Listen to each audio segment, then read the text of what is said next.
time when you talk about being able to carry a gun is they're like, oh, well, the drunk people are gonna kill each other and blah blah blah, and it blows me away because for one, most states you can't drink and also carry, and the different state to state. I know here in Michigan, I think technically it's 0.02, which basically means like a sip of beer. I mean, there's like a no tolerance kind of thing. But technically, I guess it's not just completely 0-0. But anyways, then the other thing is, I I don't know about other people. I can think of myself. Even when I've been drunk, and never have I been in like, a rage enough to want to kill someone. So I like maybe that's just projecting by them or whatever. And I know, sure, sometimes drunk people do dumb stuff, but those types of people are not the type of people that have carry permits. Yeah. And well, one of the comments, this is kind of funny. This one dude said something like, "Well, why don't we?" This is funny how he words it. Okay, so why don't we non-gun believers, as if like they don't exist if you don't believe in them? They're like fairies or something. I'm a non-gun believer. Okay, whatever you say. Boycott all places that allow or encourage guns. That would make an impression. And then some other dude was like, "Oh yeah, that sounds good." Blah blah blah. So I responded with, "Guess you'll never leave your house because almost all places you go in a day allow carry. Go to the store, someone is carrying. Stop at a gas station, someone is carrying. Walk down the sidewalk, someone is carrying. You're around guns all the time. You just don't know it because nothing bad happens." And he responds with, "Absolutely true. But if I see a gun, 911, they will be so busy answering calls, eventually they'll have to either give up to or declare total anarchy or enact gun control as the majority of the country wants." No. What? What the fuck? Yep. First off, that's why it's called concealed, because you don't see it. And They secondly, keep getting calls from people like him, and they'll start arresting people like him for yeah, and false that's the thing reports. is, secondly, there already is open carry, and yes, sometimes they do get calls on them, and sometimes the cops swing by, and I've seen the evolution, just by watching some of the videos on YouTube and stuff. There's a group that does it a lot in like the Michigan area, mostly Detroit. They've been to Grand Rapids, they've been to Flint, they've been to some of the suburbs also. I can't think of some off the top of my head, but I mean, they've done it in Warren, St. Clair Shores, whatever. Anyways, the original ones were always like a lot more confrontational, and now they still post the videos, but it's normally the cops driving by going, "Y'all open carrying?" And the guy goes, "Am I being detained?" And like waves, and the guy goes, "Have a good one," and drives on. Because the cops, like, okay, they get the call. Maybe it is in their protocol. They have to respond to every call they get. I don't think legally they have to respond to every call they get, but maybe that's their procedure. Fine. But when they do respond, they walk by, they see five guys walking down the street with rifles, flying a drone, taking pictures, whatever, and they go, "Oh, it's these guys. You all ain't killing anyone, are you?" "Nope." "Okay, have a good day." It's like they know right off the bat these people are not a problem. Now, if they show up and it's, some dude talking to himself about, the elves are taking over or something, or "I gotta get them, gotta get them, gotta go get them," like then they're gonna go talk to them or deal with them a little bit differently. But this idea that like, oh yeah, there'll be so many calls to 911 that they'll have to enact anarchy, or what the hell did he say? Uh, Total gun. Yeah, eventually they'll have to either give up and to declare total anarchy, which, what does that mean? 911's gonna just shout out the window, "Total anarchy," like, and then it just happens. I mean, They'll just announce it Yeah, and it's like, well, wait a minute. That's still just a person carrying a gun, nothing bad happening, another person bugging 911 officers all the time. These are like the people that are like, if I see someone in Kroger's and they're open carrying, I'm just gonna leave my full cart in the aisle and leave the store. So Right. Yeah, because they're they trying fill to up a send a cart. message to Kroger. Yeah, there's not enough of them to like make it matter or make a difference. Even if there was, you know what? I would almost, from Kroger's point of view, like let's say they got Charge hundreds them of for people all to that. do it. Exactly. I would, because they're not dumb. They like, that's wasted money. That's wasted food. I bet you there's some type of, I don't know, something. I don't know how they would do it, but they could probably say like that's considered like vandalism or something. It's like if you go to a store and like knock Yeah. everything off the shelf and walk out. If they went in there as a protest and with their full intent to fill up a cart and leave it, then I would call that vandalism or some kind of crime against the store. Right. But even if it's spontaneous, because I mean, not every day you're going to see someone open carrying. Um, even if it was just like didn't intend to do that, but they've always had in their mind, if I ever see a gun, I'm leaving everything I have, and I hope I have ice cream and stuff, so it's ruined. You know what I mean? Like Yep. they're the wish a motherfucker would from the left's point of view. Oh, I just wish I'll see someone with a gun. I'm gonna call the cops, say he pointed at me. I'm gonna run away in fear. I'm gonna knock everything off the shelves. I'm gonna start crying. I'm gonna like You're gonna call a guy with a gun. Yeah. yeah, to come deal with the other guy with a gun who's just buying They're gonna Doritos, call the racist police with guns to stop you because who you. shoot unarmed black men all the time. Yeah.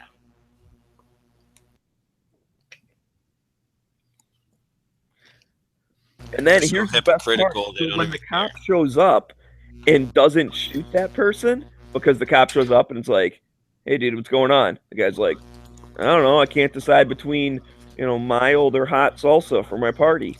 Maybe I'll just get one of each. When that happens and the cop says, okay, have a nice day, they're going to go turn around and say, see, they don't even shoot white people with guns, but they shoot black people without guns. Could you imagine if a black person had a gun, they'd call in a helicopter strike? And like they do all these, like, could you imagine? Like, this is the reality of what happened. But what if it was different? I imagine it would be way worse. And it's like you can't make that hypothesis because it didn't that's not what happened. And then I can point to all these other cases because that's like the one YouTube channel. They got a black dude that also like open carries with them all the time. And he's done walks by himself and it's like it's the same kind of thing. There was one actually, the dude got harassed more. That actually did happen. An open carrier got detained. Like I think he actually like went to the station. He got like arrested. I don't know if any charges were ever pressed, but that did happen once. But other than that, all the other times, the cops treat him like they treat the other people, and they go, "Oh yeah, you're just open carrying. Cool. Have a nice day." Yeah, I like the one video with the cop that uh, compares his AR with the guy's that he stopped. He's like, "You guys want to see mine?" And he opens up his trunk and pulls out like an SBR. Badass.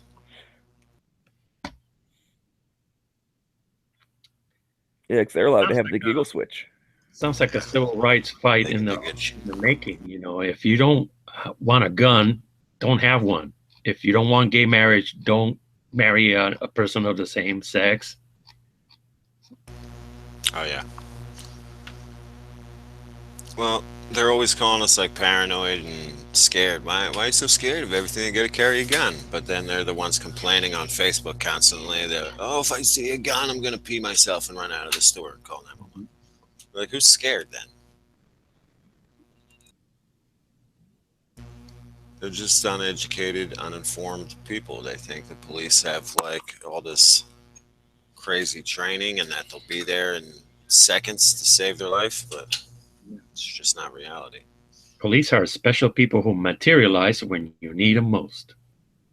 and they don't read statistics. They hate statistics because I think law-abiding gun owners are like the least likely to commit crime statistically, or concealed carriers. Oh yeah, concealed carriers are more law abiding than police officers as a group. And police officers have one of the like lowest rates of being, criminals.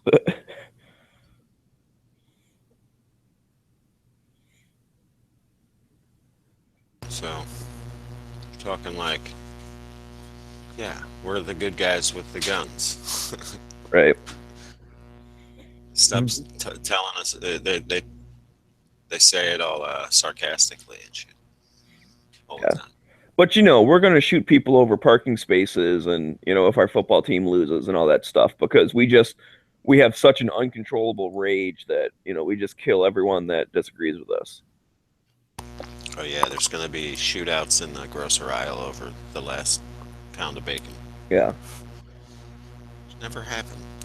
It just I could see people punching each other, like two liberals punching each other over something in the store, but never a gunfight. Yeah, it's so insulting. And I've said this to the anti-gunner I work with when he said this kind of stuff. And I've looked him dead in the eyes because he was talking about people who carry. And I looked him dead in the eyes. I go, I carry. I am a person who carries that you are talking about. So you just said to me that I would kill someone if they took my parking spot.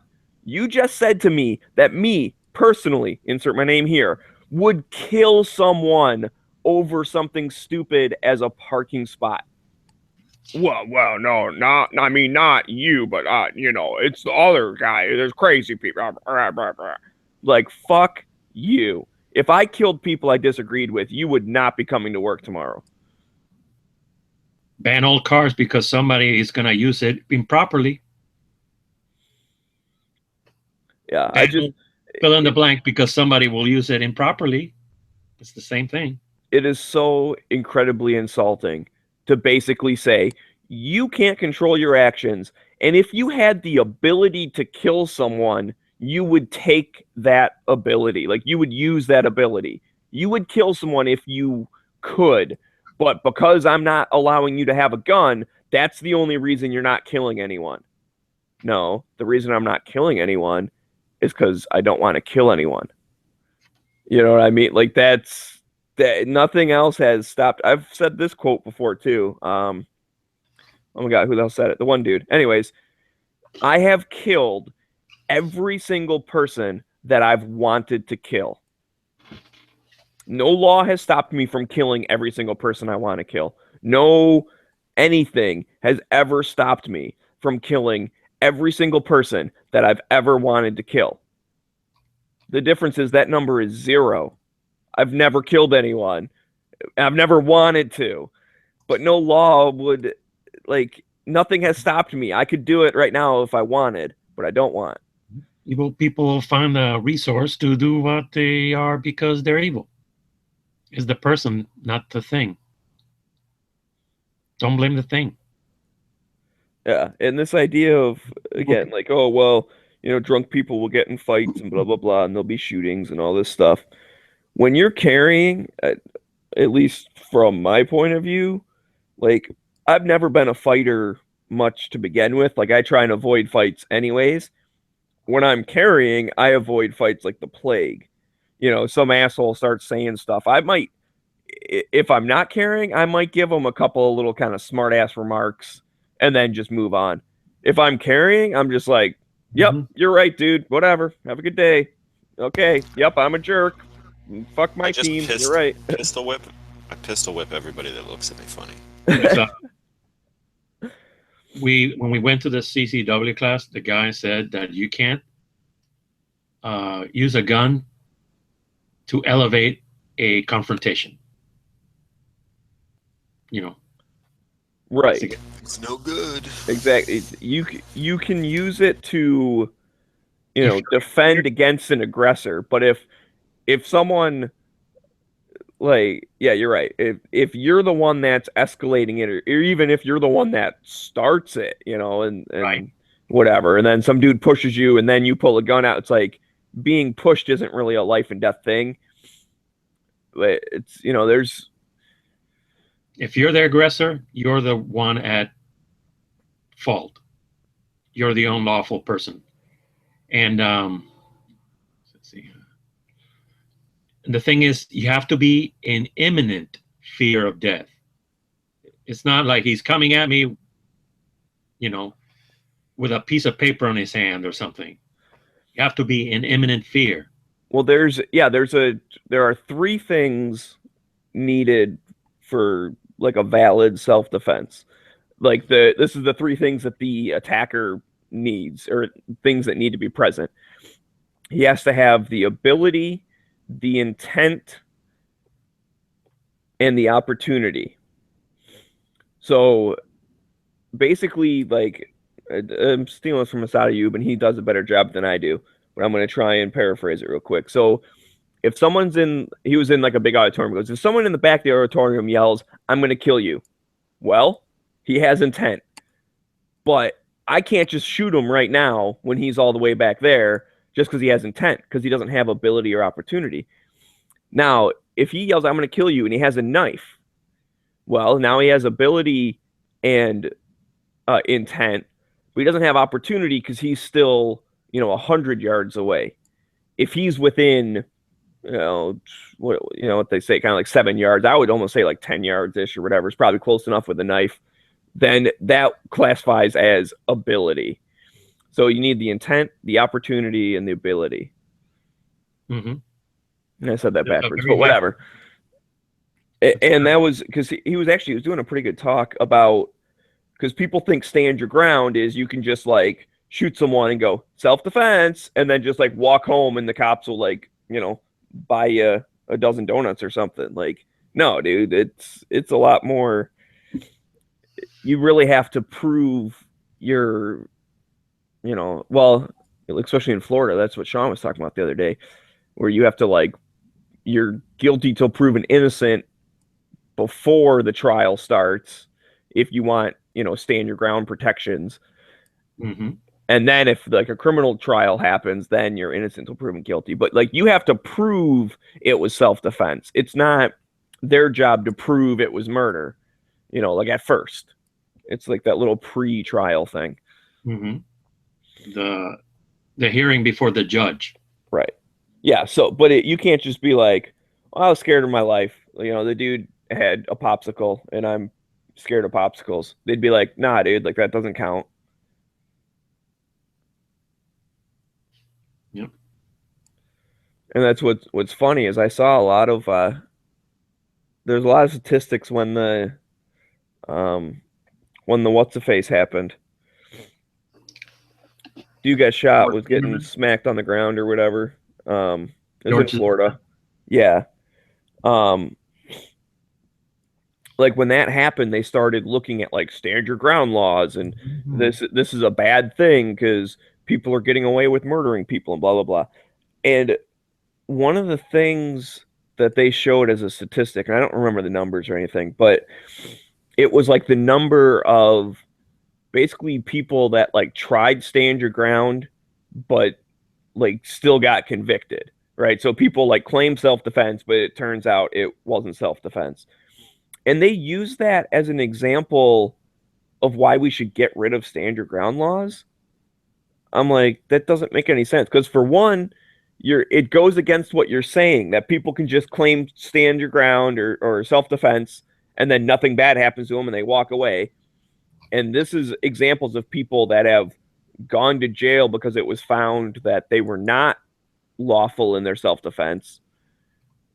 And then two is like that's just because, I don't know, drug dealers or something shoot another drug dealer and then claim self-defense because like they're just trying anything to get out of jail or whatever. And the law works. It sees through that kind of stuff.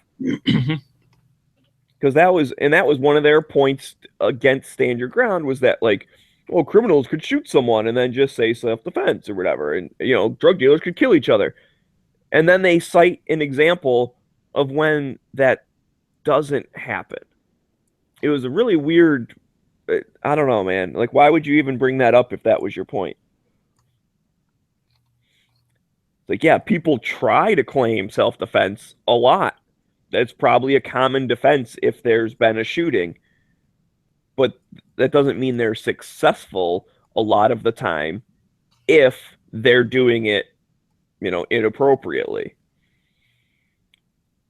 Because it's pretty much like every court case or every criminal or whatever that they almost always start off with not guilty. It's like even if they did it or whatever, like there's very few times that people just be like, oh yeah, I'm guilty of that. Like we don't need a trial and stuff because they're always going to try and get less years. They're always going to try and get probation. They're always going to try and get out of stuff.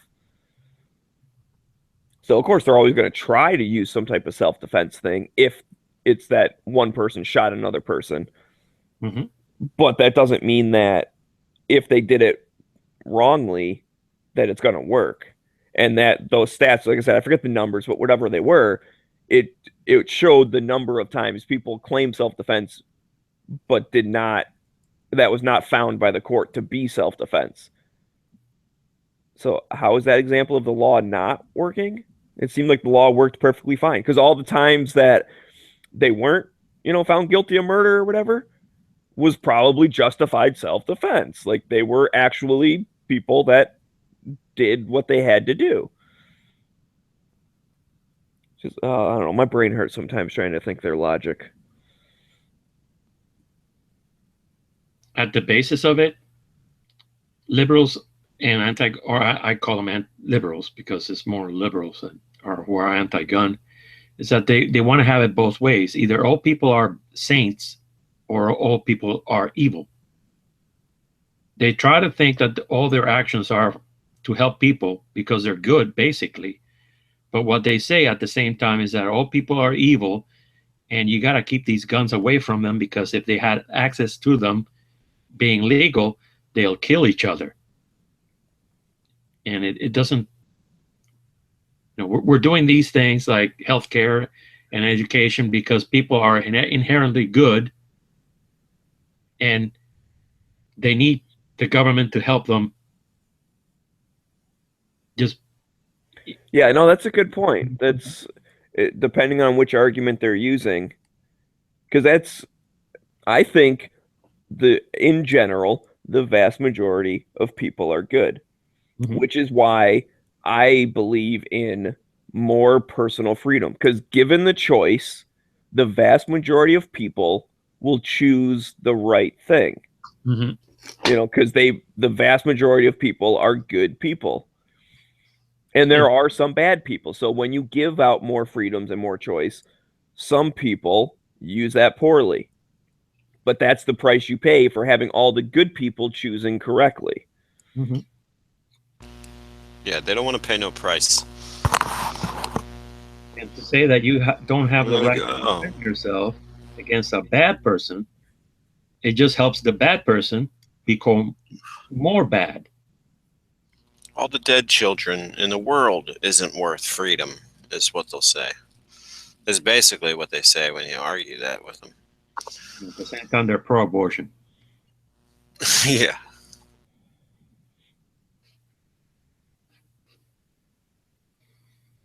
Well, that's because most people are good.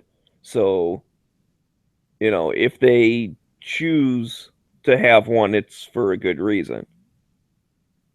That'd be one of the examples where they use that type of logic. Or legalizing pot. Like that guy, I didn't want that guy to be my kid's son. Or my kid's dad. Most people are good. Therefore, if you let them smoke pot, most people will just do it a couple times or whatever, whenever they feel like it, and like not be bad people. And it's like, I agree with that sentiment. Most people, like, if it was legal everywhere across the board, maybe someone would do it once a month or something. Like, people point when they're like anti that, they point to like the super stoners that like drop out of high school and never do anything with their life and get addicted to harder drugs and all this other stuff. There is a small percentage of people that are that person. Yeah, But the who else vast is going to majority of run high people- times? Well, even that, I don't think those people get into the harder drugs and stuff. I mean, everyone always Oh, claims no. that it's a gateway drug, and I don't believe that at all. Yeah, no. I think all the countries that decriminalized all drugs, including the hard ones, they're. I'm not going to mention their crime statistic because, of course, the drug crimes go down because they're now legal. But addiction rates fell, and just new people getting into it, those rates fell just from legalizing it. Yeah. So I guess there's something about it being illicit and illegal to it too. Like I think a crackhead actually gets addicted to also the thrill of the hunt of finding the next $5 to get their 2 for $5s crack rocks. Yeah, maybe subconsciously or something. I don't know. I'm not a psychiatrist, but I can see what you mean because this is completely off topic a little bit, but like when I'm collecting something like comic books or whatever else, there is a thrill when you finally find that one that you've been looking for a long time. You know, and so maybe there's that same thing that it's on that subconscious level, but yeah, maybe once they finally get enough money, they get that little spark in their brain like, all right, yes, I can finally go buy this stuff. Yeah. So I don't know if you were joking or not, but there's probably something. No, I think that's what I think there. I think there is. Like I think there's like a little addictive ritual they have, whether it's heroin or crack or some other like really hard drug that's super addictive.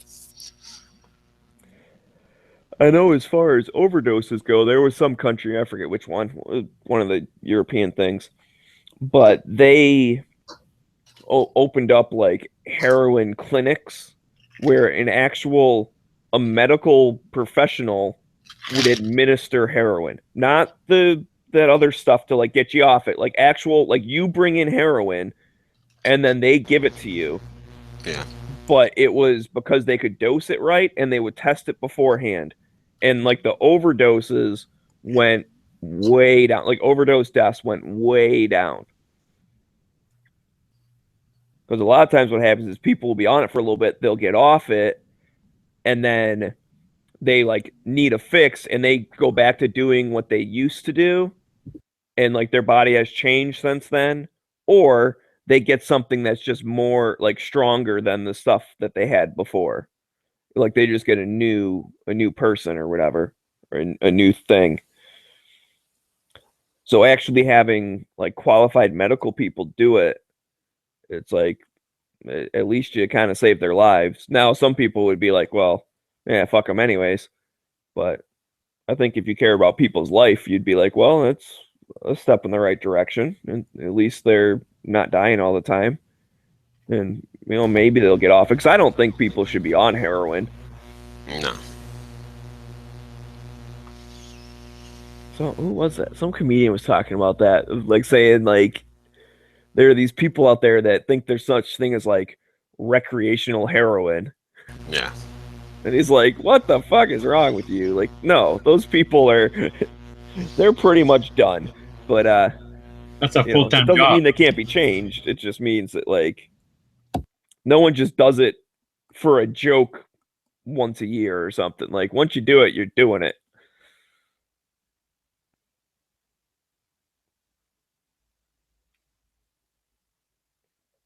But speaking of addictions, I do not have any Mountain Dew in the house. So I am going to run to the store and buy some type of caffeinated beverage. Perhaps a Faygo, perhaps Mountain You Dew. have to run to the store for nicotine. So there's another addiction. Maybe I'll have a Slurpee. Because when it's snowy out, I like Slurpees.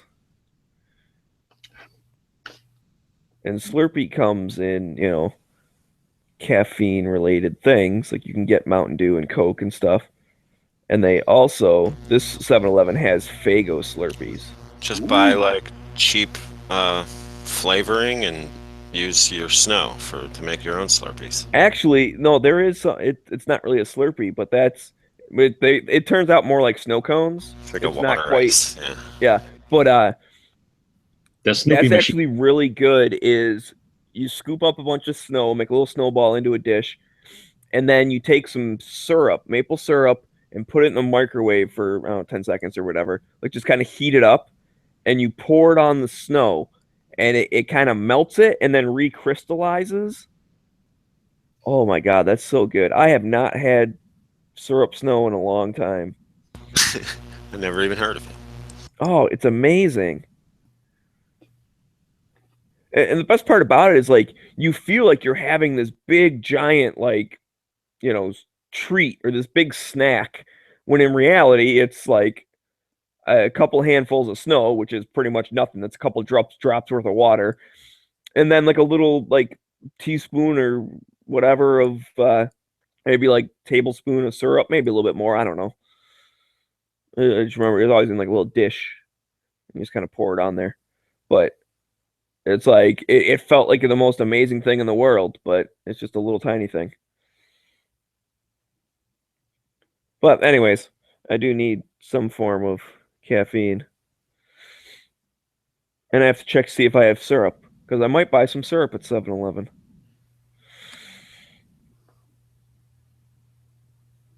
Make me a snow cone thingy.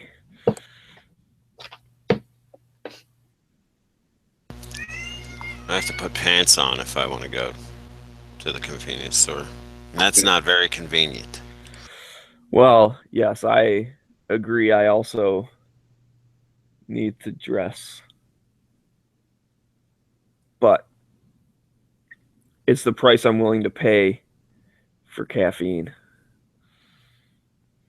Maybe my brain will get a little bit of a adrenaline rush once I finally get like pants on because I'll be like, oh, I now have the acquired attire to go to the store. So I mean, I don't need to save up money to buy a Mountain Dew, but there are some things I need before I'm able to get Mountain Dew. It's like a level you have to achieve. Pants level achieved. XP. Yeah. Well, I mean, technically, I probably could go. I mean, it's not like I'm naked or anything. I'm wearing pajama pants, but I don't feel that those are acceptable to wear in public. Although girls do a lot of times. Yeah, they're called yoga pants. Well, not even that. I mean, I remember in college, like girls would show up in their pajamas, like just like sweatpants and like a whatever. pair of boxers. Well, not that. They normally were wearing what that Panties? would have. I wouldn't have skipped so many early morning classes if that's what they did. I knew a lot of chicks that wore boxers. To class? Yeah. Well, not like just boxers. They'd be wearing like sweatpants or their fucking pajama pants and boxers. Yeah, that's what I'm saying. I mean, they literally wore what they slept in, or yeah, they tossed on sweatpants. And for me, I never did that just because I didn't live on campus. I commuted. So it's like, I'm not going to, for one, I'd be stuck wearing it all day. And then for two, like, I'm not going to freaking be driving in my pajamas because I don't have, like, these have a couple front pockets, but that's it. And I'm not going to have, like, my wallet and my keys and all my shit. You got slippers? You got a pair of slippers? I don't have slippers.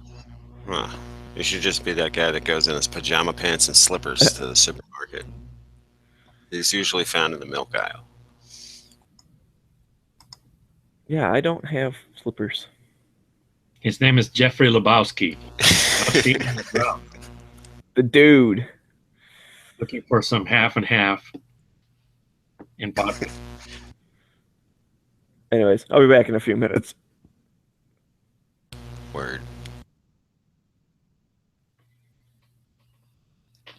I might be leaving too. I have to take my parents to eat.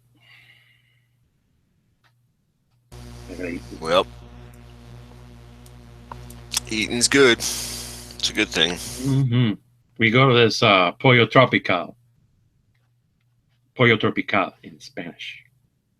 And they have pork. My favorite food. Nice.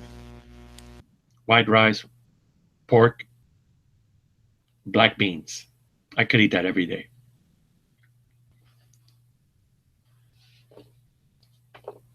So that's our plan for today. I hope.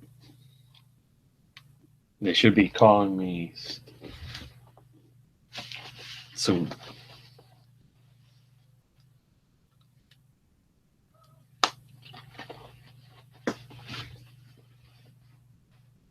I kind of want to go to the range, but I don't know. I don't know if I feel like driving all the way down there today. I'm thinking of becoming a member of this gun store's range. Yeah, they have a yearly cost. Yeah. It usually pays for itself, a membership, I think. If you're gonna go once a month, twice a month, it definitely pays for itself. The crappy thing is that their ammo is kind of steep, I think. So you have to buy their ammo to shoot. No, but I can bring my own if I buy something Okay, cheap. yeah, that's good. And right now everybody's got these free shipping on everything. Yep. Or I could save money now, then become a member, and then bring my ammo and shoot.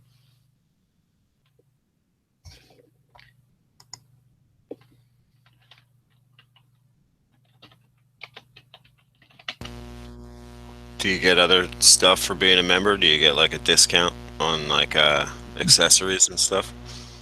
Yeah, but they don't have a lot of accessories, like any at all. Oh, Their store is basically guns, the wall rifles, and ammo. But there's little stuff, and you have to pay more to get that special discount. You get 10%, and you gotta spend $150.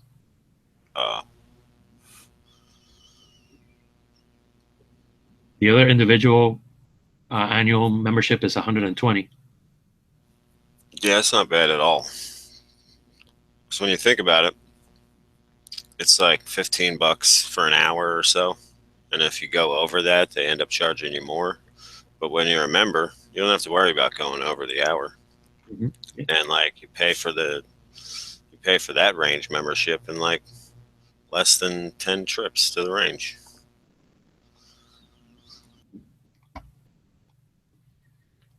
And right now they have you get 2 months for free.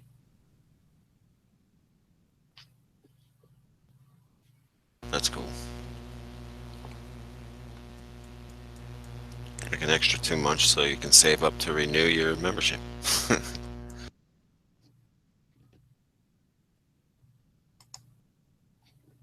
And they have a rifle range.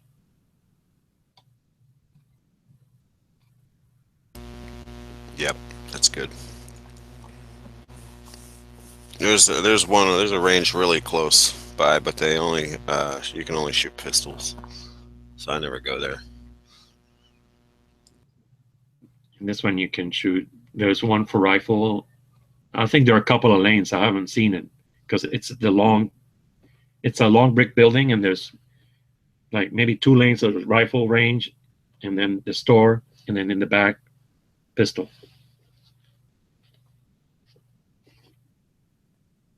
They're good people. And you have no time limit.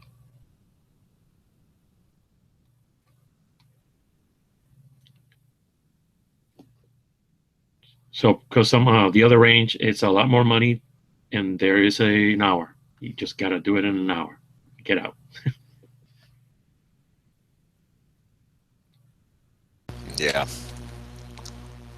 The range I'm a member of, you can go there and stay all day if you wanted to. I've never done that, but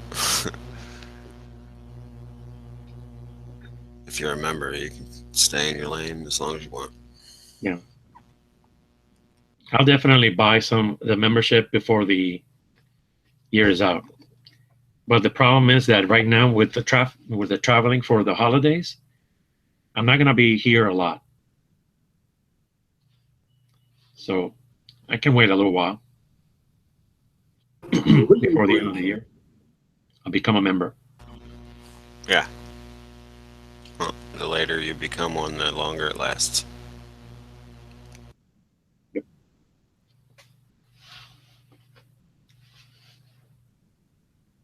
Hello. Hello there. Why, hello there, Colonel Angus.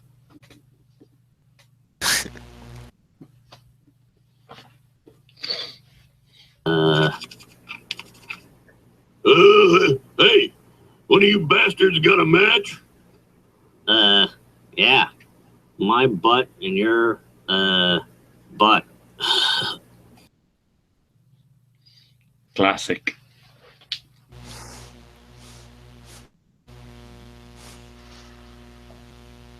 Is that Beavis and Butthead? Oh, yeah.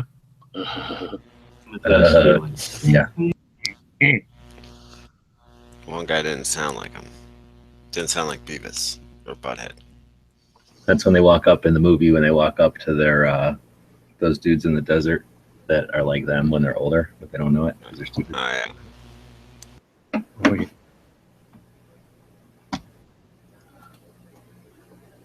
You're gonna pay us $10,000 to do your wife?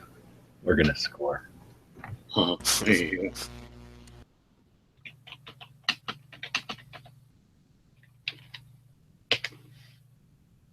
So we spoiling Star Wars yet? Everybody seen it? I haven't seen it. I haven't seen it. I don't really care about spoilers. Damn it. What can you spoil in that movie? Oh, there's a shit ton. So I need to do a whole chat where I'm like, don't watch this because we're spoiling it because I want to talk about it. Have you seen it? Yeah, twice now. I'm gonna watch it the third time. It's Cool. kind of Is that good? it's good, but also I don't know anything that's going on. I don't know anybody who's in it, so I have to keep watching. And there's a lot going on, so it's there's a lot of story to it. I don't know any of it, so I have to keep watching it to figure out the damn story. Did you see the original prequel, the 3? Oh, of course, I've seen all of them. I think Okay, cool. this is like the day before. This whole movie's like the day before Star Wars happens, though. So it's right up to the regular Star Wars. It's all regular Star Wars for everybody. It's not like a bunch of weird looking stormtroopers that look weird and shit. They all look regular. Awesome. There's a new Death Trooper, the Black Mask one. There might be. I didn't say and I seen it clearly. Because there's a company called Nuovos who makes replicas, and they just put out a new replica of that helmet using 3D scans and things like that.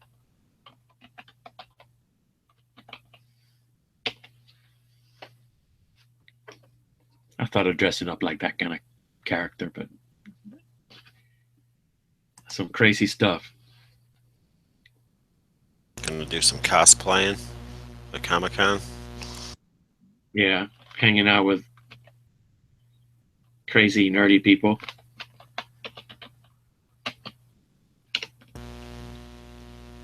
But probably I want to be Boba Fett. He's cool. Or Darth Vader. Darth Vader is awesome.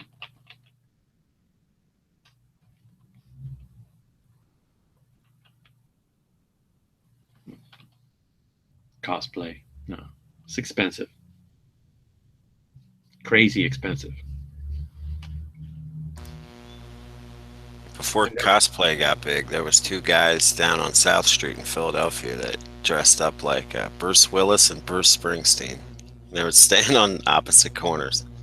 The Bruce Springsteen guy would play his guitar and do his Bruce Springsteen act. And the Bruce Willis guy would just like walk around and give people fake autographs. Bruce Willis. I saw yesterday, there's a video on YouTube called like the myths of gunplay in movies. And they say Bruce Willis has now permanent hearing loss because of when he's shooting under the table in the movie Die Hard. One of the myths is guns are loud. Yeah, they are.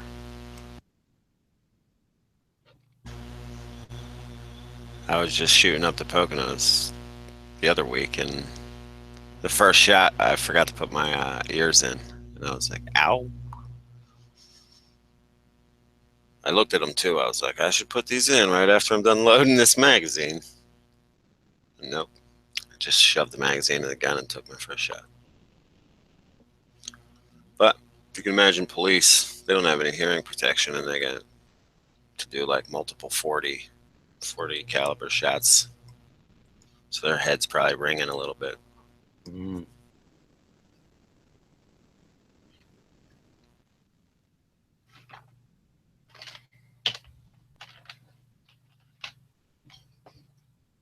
So, you know what? A suppressor would have been nice right about now.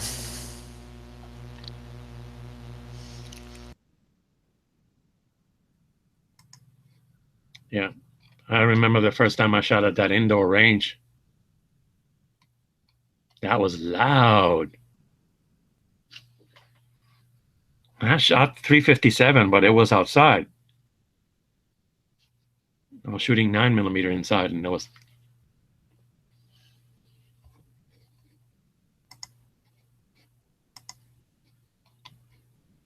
Beavis and Butthead to America. Darn.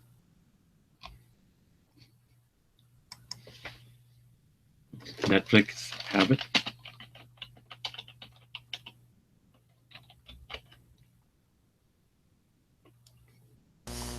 The Recruit. Is that any good? Al Pacino? Oh yeah, I've seen that. I think that one's good, isn't it? Where that guy is supposed to be in like the CIA or something. Yeah. And they like kidnap him for that's what I remember anyway. They like kidnap him for a training exercise. I gotta go. Till later.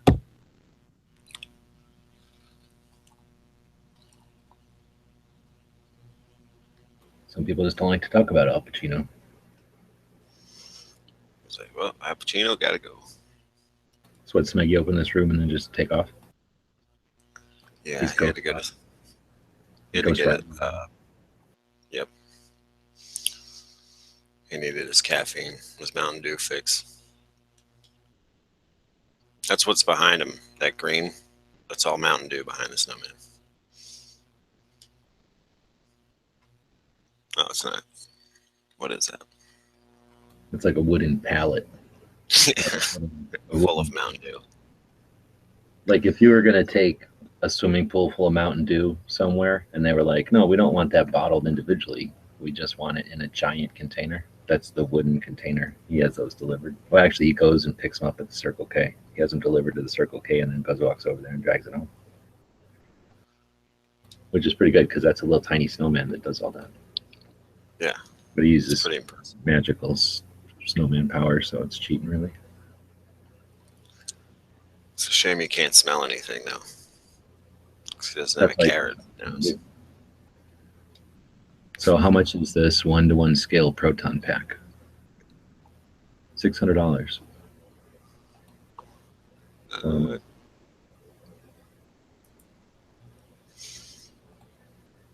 proton pack. Yeah, they make like a Ghostbusters thing, Oh, yeah. probably based off the prop.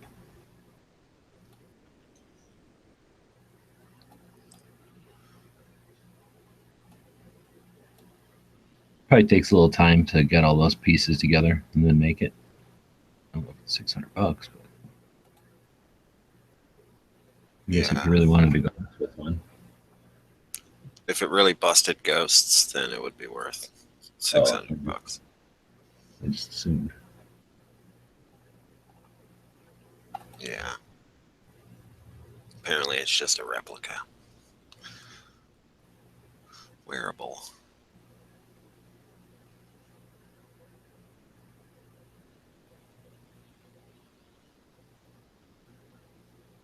I mostly see girls on Instagram with like bikinis wearing these stormtrooper helmets. Oh yeah, that can keep doing that. That's good. Yeah. A lot of times it's even better.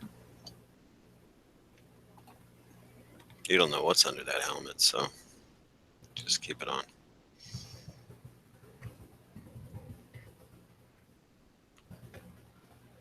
You know what I mean? It's like, go ahead and wear a mask.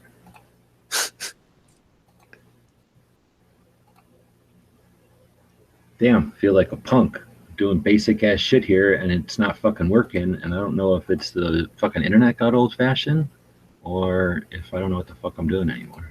Some like basic internet shit here, driving me nuts. I've been fucking with it all night. I have to call somebody for this basic ass shit. I don't know what time I fell asleep yesterday, but I woke up at midnight.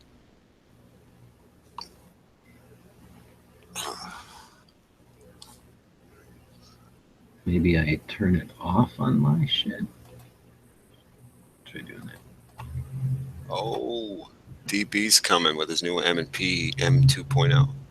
Dude, I just was like thinking about all the selfies coming from Shot. I can't wait, dude. Oh, It's gonna be so awesome, dude. So many people standing next to somebody, you mean? Pointing at each Yeah. other, like, yeah. No, it's like, Yep. what was it? It was shaking hands, wasn't it? Or like, Mhm. no, Put a hand on his shoulder. next to each other with a hand on the shoulder, yeah. Maybe we can get him to fist bump this year. This year, I just don't want any selfies.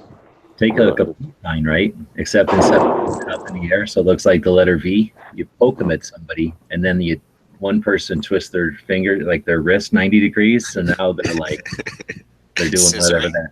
Yeah, they're scissoring the peace signs. That'll be the Awesome. new tactical Peace and handshake love. this year. Nah, Shot is canceled. They just canceled Shot due to selfie. Due to bandwidth, Yeah, too many selfies last year. there's not enough Ks. No, 4K, they're that's 8 Ks per selfie. There ain't enough Ks in Vegas for that shit. I did it. I linked a video of what the new thing in baseball is, what's and it's Where they crotch touch bumping. crotch Yeah, bumping. back their Yeah. cups to each other. That's gay. Yeah. That's gay. What? Just because two grown men are gonna bump their cups into each other, that's gay now? Yeah, I mean, if the pants weren't a clue, I mean, now they're No. doing that. That part's not so bad, but then when they're like reaching over across and rubbing each other's butts while they're doing it, that's the part that creeps me Oh, out. yeah. Can you imagine putting on a pair of those pants those guys put on? No, I would Yeah, me neither. be like, oh, What, you you start start- your sweatpants? Then I'm not fucking playing baseball. So, see ya. Yep. If I was one of those superstar Dominican motherfuckers, I would just show up with jeans on, baggy ass jeans, and be like, nope, you want these skills or you don't. I wouldn't wear jeans to play a sport. You'd want to have that's too much denim or whatever. I'd want something like sweatpants. Yeah, rip stop cargo pants. No, cargo pants would be too much material on the sides, man. What the hell are you doing? I'm walking What, this one of them dog, dogs? man. I'm out here, man. I'm walking that black dog with the unicorn. Thought you were zipping I'm up gonna body give her the bags. coffee. You got one of them little elastic unicorn horns that you put on that dog when it walks around? Nah, I should put a muzzle on this dog though. You got like a little spike collar for that dog? No, but I should have a muzzle. Can you imagine the trauma of people that live in that building? You know they can't mouth off to him because he lives above them, which means he has a higher status. And he just lets the dog like attack him. I just want to choke this dog. If a little old lady's coming into your place and you're walking out and then your dog attacks her and she drops her groceries, do you just let your dog feast on the groceries? It's like a reward? Dude, we can't. If that type of shit happens, we can't leave any fucking witnesses, man. Like, Oh, that woman is gone, man. I got you. Yeah, no witnesses there. Like if it, in Atlanta, if a dog bites a woman, or a dog bites anybody, they take your dog, like they kill it. So They yeah, should that's take what it it is. and One recruit time, it. my other dogs, my girlfriend had the dog in a little bag. The little tiny dogs, the 3-pounder. Really like the 4-pounder. But anyway, and some old woman was like, "Oh, can I pet it?" And before she had a chance to even say like, "No, don't you dare," this woman stuck her hand in the bag like fucking Flash Gordon. Like, remember Flash Gordon when the dude stuck his hand in a tree stump or whatever? It was like, Yeah, with the like crazy mud holes with the snakes. yeah, some sort of rites of passage. Yeah, so anyway, the fucking dog bit the fucking woman. And I was like, get out of there now. She told me what happened. I said, no, we gotta go. We're on the run now.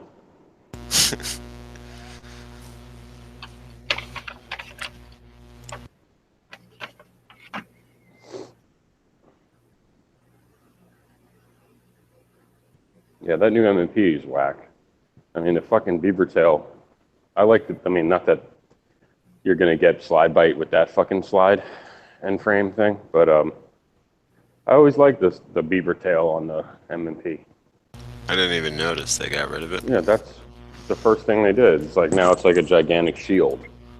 I mean, the shield's pretty decent in terms of like you're never getting slide bite.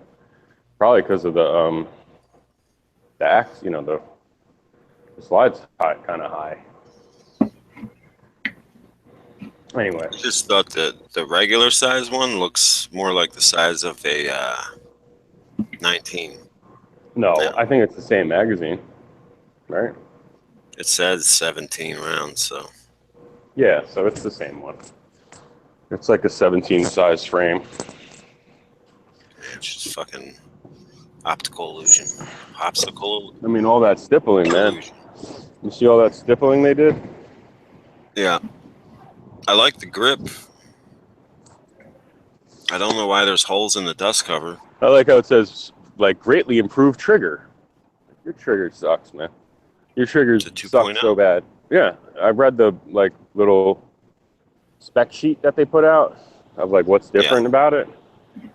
And it says, like, improved new trigger system. Like, it's a totally different trigger. So, I think I still want one though. you have No. an M&P now or no? No. I had one. You I had want one? of them. But the long slide, this one they're saying is only the same price as the regular one. Yeah, $529. that's awesome. I'm done. Yeah. Hey, buddy. He's like, fuck you, fuckers. Yeah, they did do away with the beaver tail. What else is there? Safety. I mean, I guess you get them without the safety too. Yeah. That's like kind of cool. That's why I liked them in the beginning. Like, oh, I can get it with a safety? I need That's that. how I got my 45. Yeah, me too. I had a big flappy safety on it. Yep. That shit was like, it's like if you could imagine the trigger, it was like, imagine malt balls inside your trigger system. And then every time you pull the trigger, it would crunch up the malt balls. Or maybe like peanut M&Ms were in the trigger. That's what it felt like. Rocks.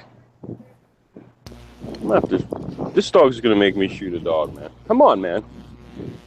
He's always like, what's up? Let's fight to other dogs. One dog's gonna take him up on that shit.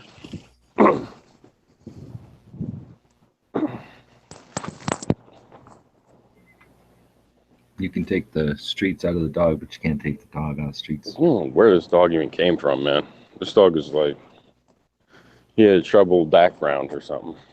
He had a fucked up childhood.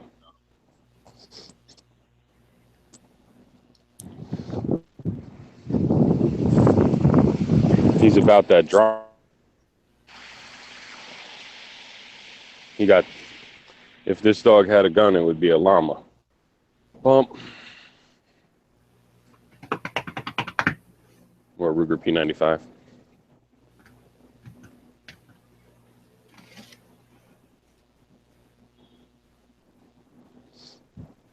Yeah, M&P. They're doing away with the potato chip trigger. I wonder what the 2.0 is like. Just an Apex sear in there. Probably. Dude, they reverse engineered shit, dude. Someone else did that shit one time. Like, oh no, the CZ, the new CZ, P whatever the fuck it Yeah. is like a fucking, it looks like an Apex trigger in a Glock. Yeah, it does. So I'm sure somebody like Steve Fisher or somebody was like, you need a flat trigger. This one's a good one. They were just like, let's do it. I wonder if they even licensed that shit. Or they just fucking bite, just straight up copy. I don't know, man. There's so many of them aftermarket ones that are just different shape, but basically the same thing. Yeah, well, Overwatch and like, yeah, there's one, it's like an AR lower or something like that, uppers, you know, like, so there's a company making these trigger shoes. And I figured like they just say, oh, what company logo do you want on this fucking trigger shoe? Yeah. You know? So Agency and SSVI and Overwatch, they're all very similar shapes. But Apex is very unique. You know what I'm saying? Like, no one looks like Apex, but except CZ. There's one on that M&P that G posted yesterday on that Pro. It looks almost the same. Gotta watch your back, man, in these streets, these mean streets.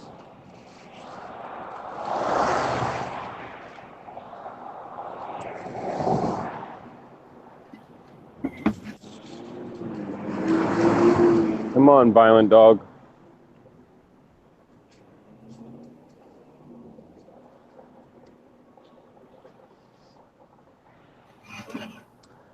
Yeah, I don't know. Not interested. I'm not, the only gun I would even buy right now is a CZ. That's like a new one. Come on, buddy. Shut up. That CZ, whatever. C. The Whatever. P10. Yeah. It was smart that they were like same magazines. Oh my God! Someone just jumped the curb. Yeah, I wouldn't even buy it if it was different mags. I'd be like, they played themselves. That's stupid. Come on. Well, they're gonna. It's eventually gonna have the same as a PO7 mag, but right now, they're not gonna.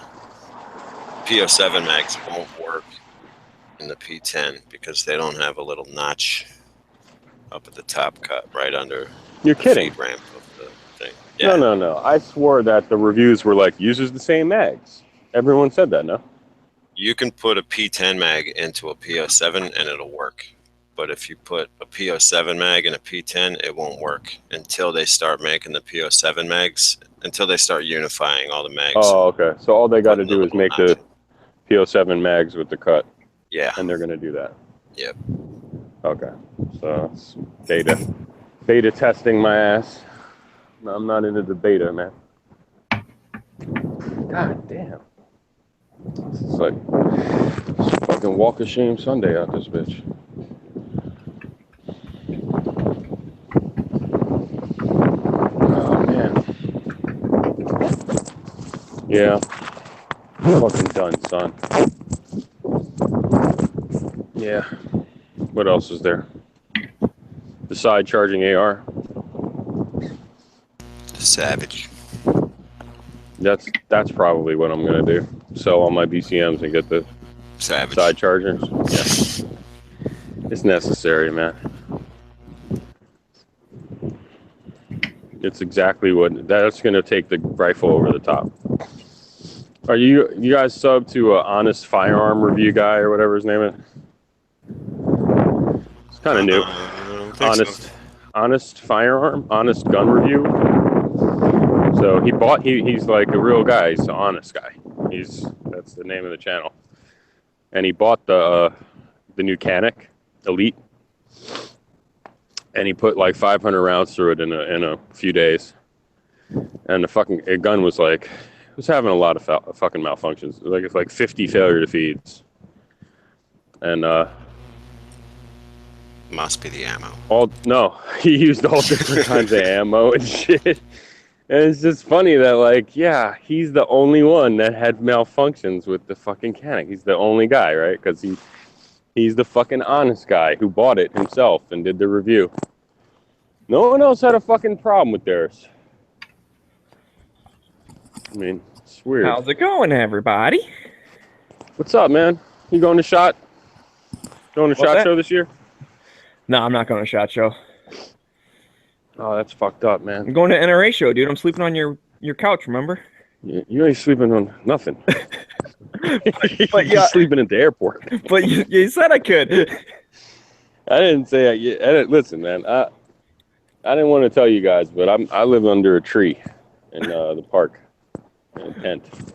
Well, that's fine. I'll You sleep can in the tree next to you. cop a squat next to my tent, Okay.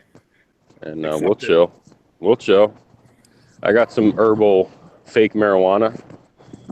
It's like fake marijuana made from herbs and spices. We'll smoke a bong and chill under the tree, dude.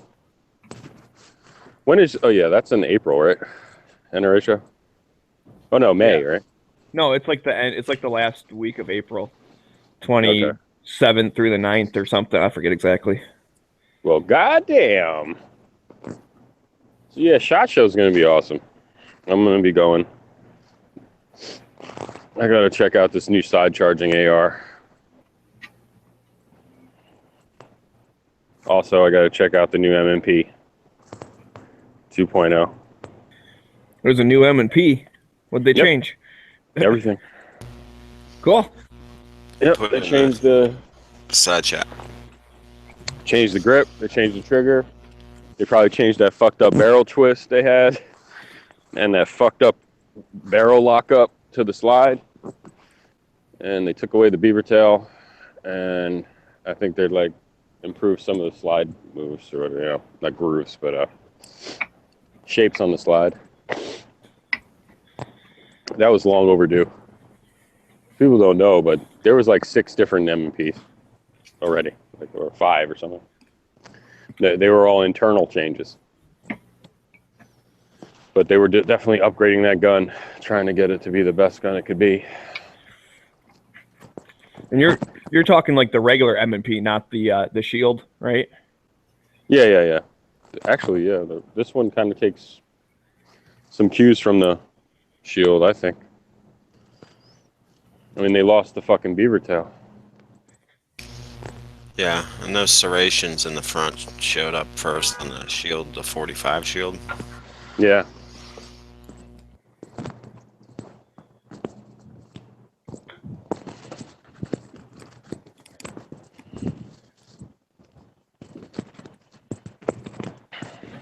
Man, there's a big line at McDonald's today. Oh yeah, they're giving away McGriddles. Well, actually, I shouldn't say that. It took them a long time. Was what I should have said better. Because there was only like, I actually got up to the thing pretty quick. There was a couple people in front of me, but then like I was just freaking like sitting there, you know, like they were just waiting to make the thing.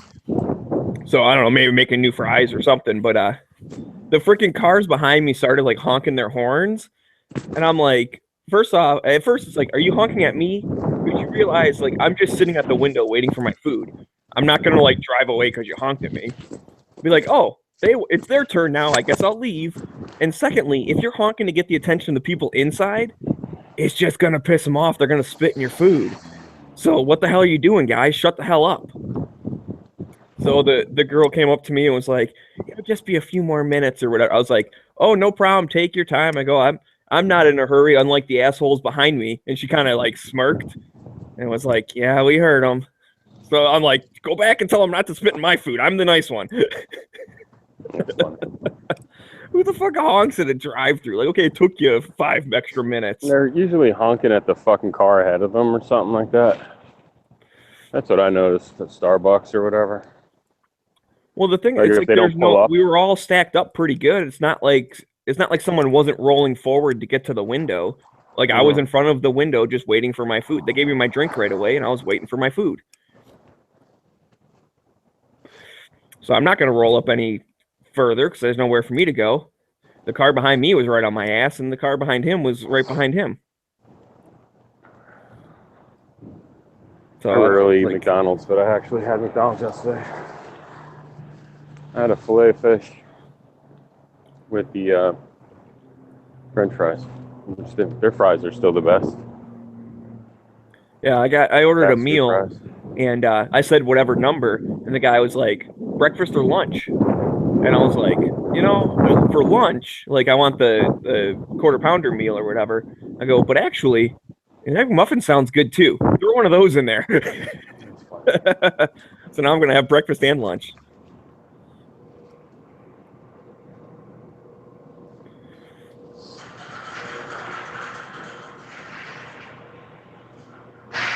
Then I ran to 7-Eleven to get my caffeine. I decided to get a Slurpee and a Faygo. So the Faygo's for later, the Slurpee's for now. Slurpees have caffeine in them? Depending on what flavor, yeah. If you get like the Coke ones or the Mountain Dew ones. I mixed them all up, so some of them are just flavors, but there's at least going to be a little bit in there. And then the Faygo, I got the Moon Mist, which has caffeine in it. Not very much even, but it's just enough. You'd have to drink like 30 Fagos to get what's in my coffee. And it wouldn't make sense. I'm like a crackhead.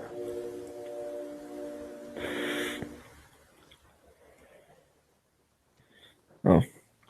And then when I was Coffee walking out, there was a old guy. He had just pulled up. He was getting out of his car, and he was wearing a World War II veteran's hat.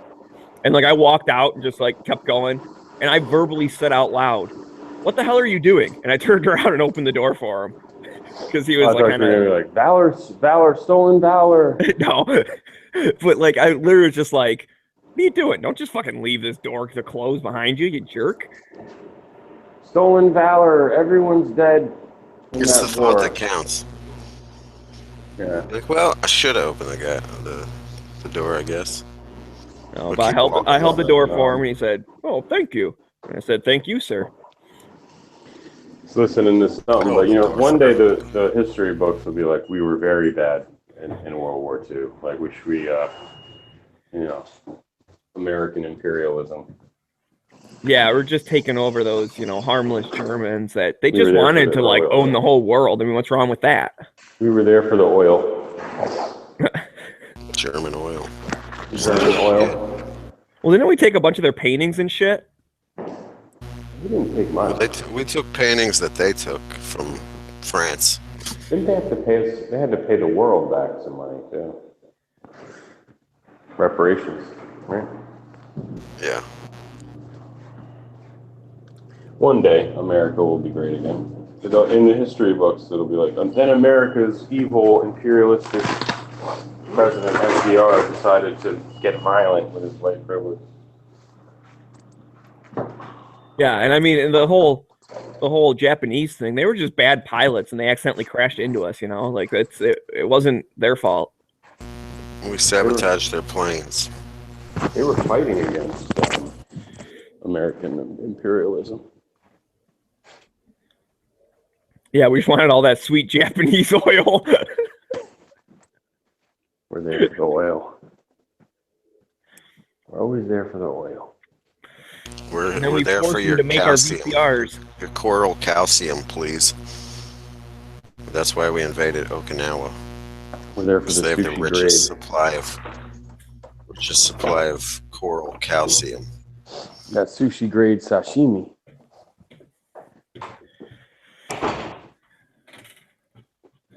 I just read that comment, Pink. Smeggy's being a rebel having brunch. Yeah, and it's afternoon where I'm at. Oh, no. If you take that egg McMuffin apart and put the egg on top of your quarter pounder and then put the bun back on, that's a Japanese burger. That would be awesome, dude. That's what McDonald's looks like in Japan. They put egg on top of it. They put an egg on everything.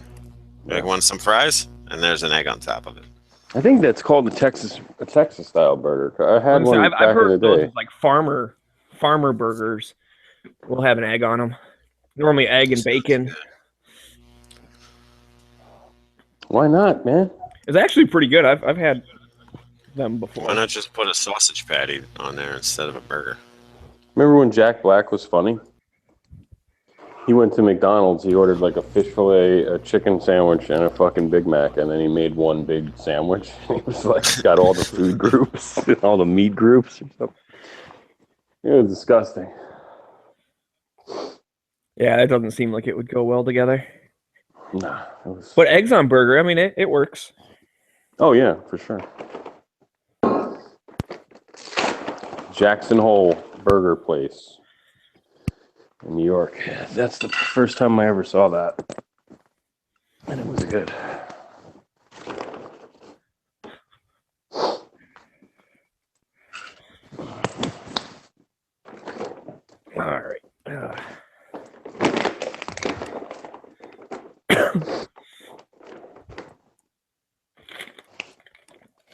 Start day drinking or what, man? Oh no. I picked someone up at the airport.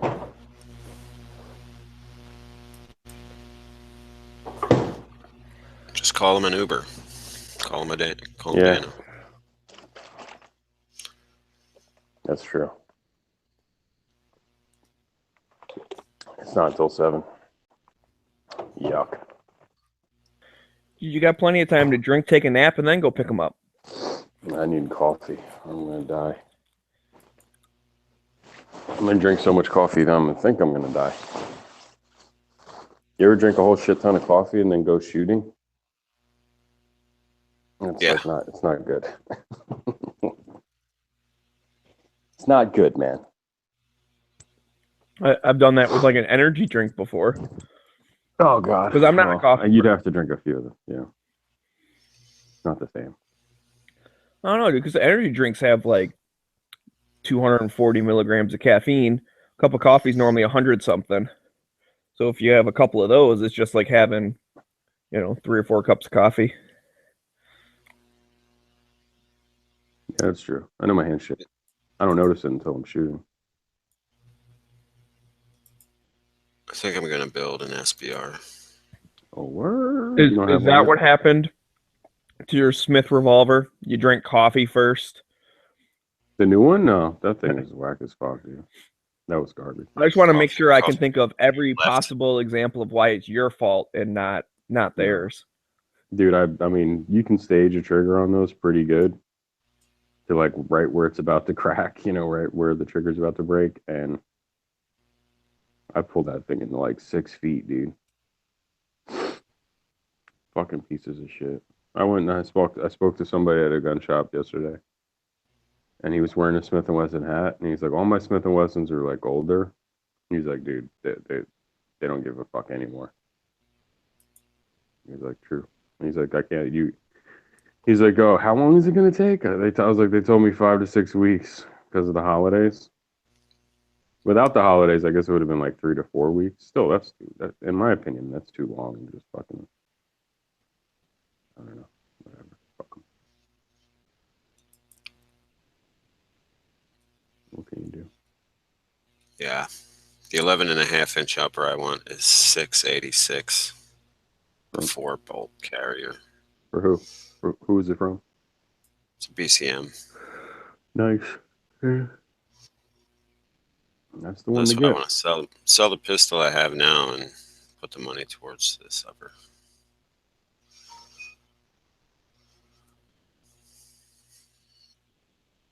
That's the one.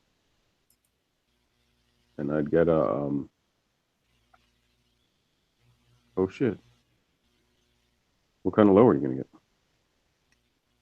Probably going to get a BCM lower, like a complete.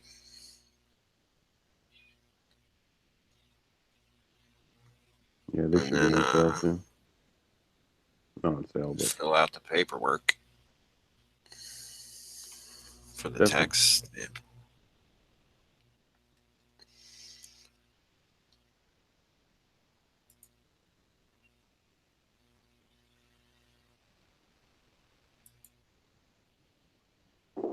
oh god. Why don't you just wait till the Messiah and President-elect just gets rid of the NFA completely? Yeah, that's I don't true. think that's going to happen. But even if he did, I wish there was talks of taking SBRs off as well as suppressors. But there's like, I don't hear none of that from the gun rights groups. It's all about the Hearing Protection Act right now. Well, that is the lowest hanging fruit, so maybe they're just trying to concentrate their efforts. I would think SBRs would be easy. Would be like, I don't know. Like they're hard to even argue against. Other than people hiding a gun in their trench coat, and people already do that if they want to. I do it every day. Well, you can get the urban carry holster and then carry a shotgun. I saw that. I have a shotgun in my pants right now because it's not like a pencil that's going to break. It's way the fuck down in my pants where it's comfortable. I know how the Makes guy total sense. bent his leg and sat down. I've rigged mine with a bungee cord device, like what you'd use to hold down lumber in the back of a truck, and that's under tension all the time, so it hurts my shoulder really bad. But whenever I need it, I can just pull this little grenade pin, and then the gun pops out through the power of elastic.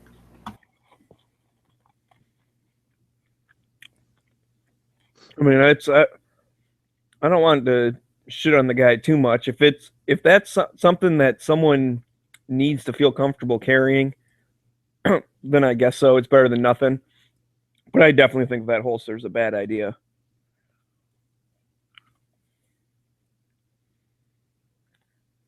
Yeah. I mean, it'll be a shot. Someone's going to take a fucking selfie with him. There's a bunch of dumb fucking stupid ideas. There's a fucking, did you guys see the fucking fan that you stick a fucking, it's like got a magazine top and it's some sort of fan at the bottom and it looks like a drum mag for an AR and you shove that in your gun and it like cools your barrel or something like that? No. What is that?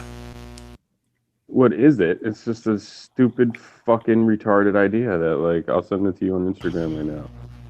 I don't know. I mean, if people want to make money in the gun industry and they have no fucking clue what to do, so I mean, it's hard out there. I wouldn't know what to do. But they're like, I got it. I got an idea. Like, you know, It's going to a fucking revolutionize the fan. world.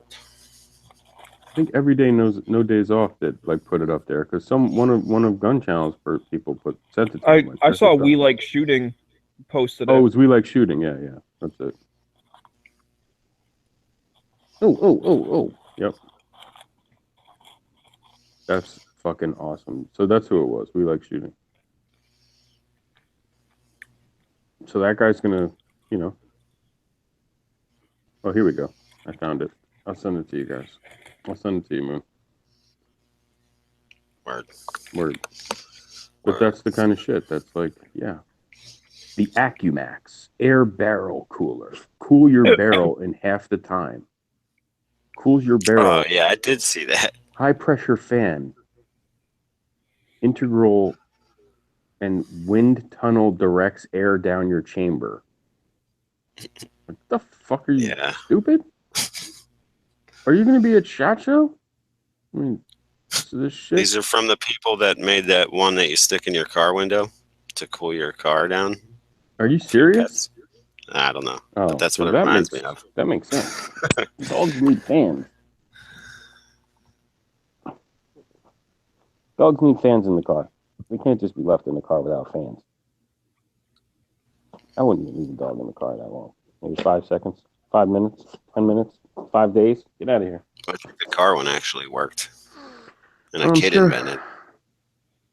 Hashtag solutions looking for a problem.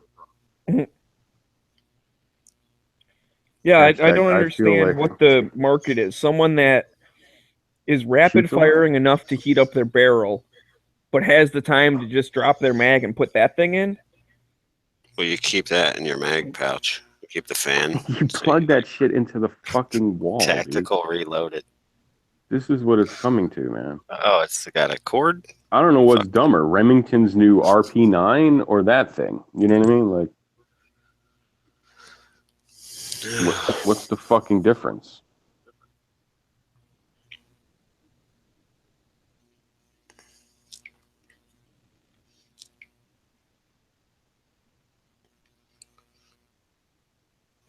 Whoa. Now they're I making mean, I fun of get this. something that would try and cool the barrel, like while you're shooting. I mean, wasn't the first like machine guns they used like water cooled and stuff? Like they put a water jacket around it, and you had a little like bucket off to the side that was piped up and shit. Like that makes sense for heavy full auto fire. You need to cool the barrel, but you wouldn't be shooting when you have that thing since it goes in the magazine.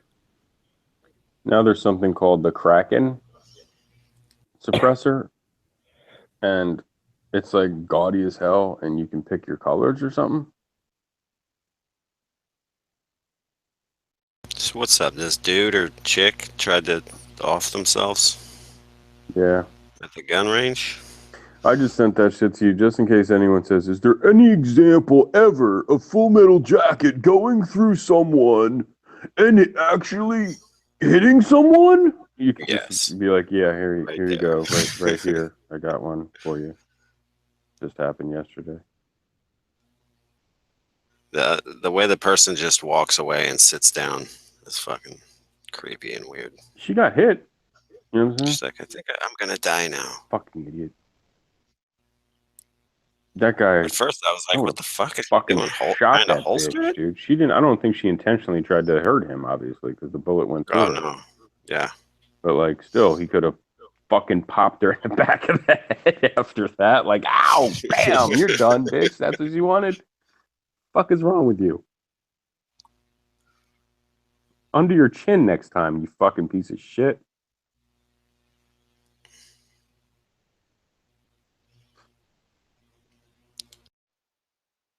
This has got to be like, Basically, directly aimed it at him through her chest.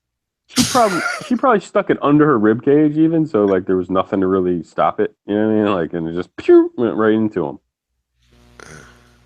It's weird. It's a weird way to want to go. You know that fan runs for 3 to 4 hours on one charge. So Well, that I should don't cool know if your you barrel considered down. that when you were making fun of it, but I think now Mm. you would agree. Hell no. No, you're right. After 3 hours of that fan being in there, your barrel's definitely chill now. You're ready to shoot again. The fuck? The fuck? Yeah, this thing is definitely like illegal. The pistol attachment to your Mount. rifle. Yeah. Yeah, that's.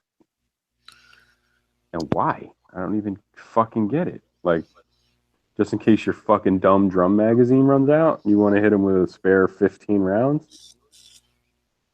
In full auto. 9mm Glock, whatever the fuck that is. Kind of a cool SVR though. I don't think that. I don't know. I could be wrong. I don't know if that's legal. You know, someone else was talking about that. That yeah, like if you mount a pistol onto your AR, does that turn that pistol into like an SBR or something? Because it kind of has its own shoulder brace through the rest of the rifle or something. I think so. It's in either an AOW or it turns that pistol.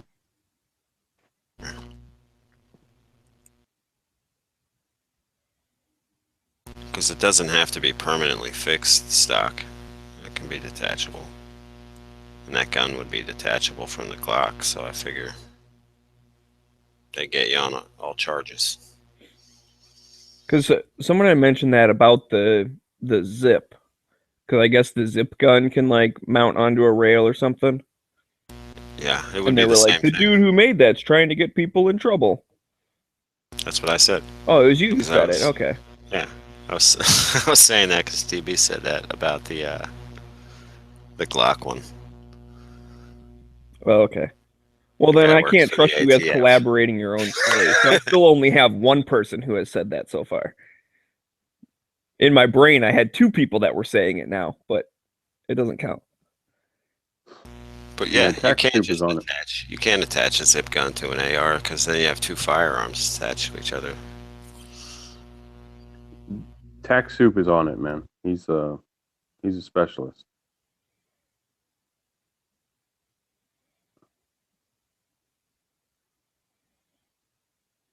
He's a specialist in fucking bullshit. Who's the lawyer guy on the Gun Collective? I don't know. He gets on my nerves. Yeah, I don't think he was. He wasn't with the Gun Collective when he first started making videos. No, it's not this. Remember, there was a lawyer guy who was really good. Yeah, that's who I was thinking that was the same dude. Nah, that guy like fucking disappeared.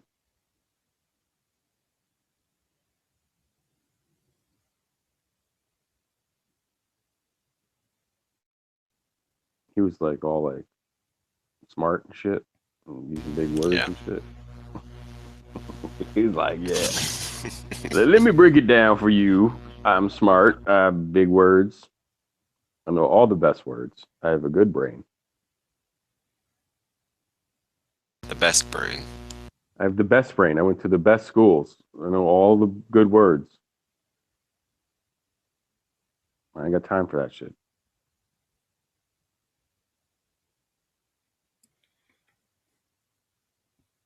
And no one have time for good words. Well, I think I'm gonna make my convenience store run. Do it, man. You I fucking need some crazy. cigarettes.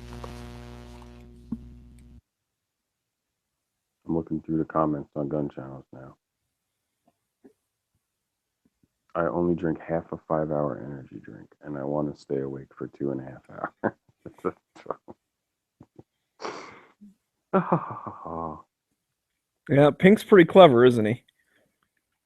Yeah, it's smart. You've got all the best words. He ain't in no way tired. No, he's got his hot sauce in his purse. Yeah, how do you think he gets through the midnight shift? He knows what's up. Yeah, that's all you got to do.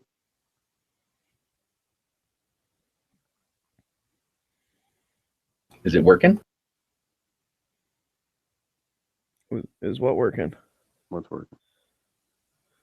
That's where they go, isn't that pandering? And she's like, I guess so. Is it working? Me not pandering now. I ain't no ways winning this election. You know what I need? Those Triumph Systems targets that bleed.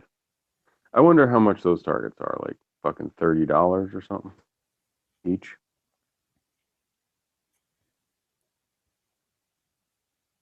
You know which ones I'm talking about? They got like little pellets of blood in them. Yeah, they're like paper targets with like plastic filled with blood. I haven't seen those. I've seen the ones that are more elaborate that are actually like zombie torsos and stuff. Those things are expensive. But Yeah. there's like a lot of stuff to them. Like they're actually like made out of stuff. They look pretty crazy.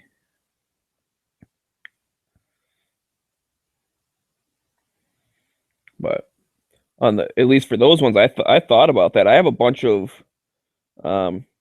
old paintballs that probably aren't really that good anymore because apparently they kind of go bad after a little bit. I didn't know that, but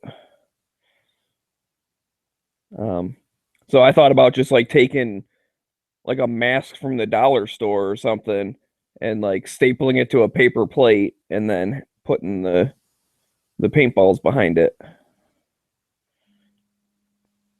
So I think that'd be cool.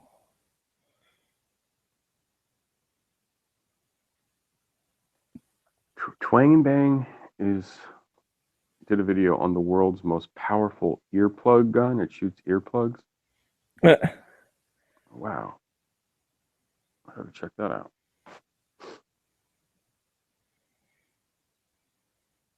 Can anyone confirm rubber bullets?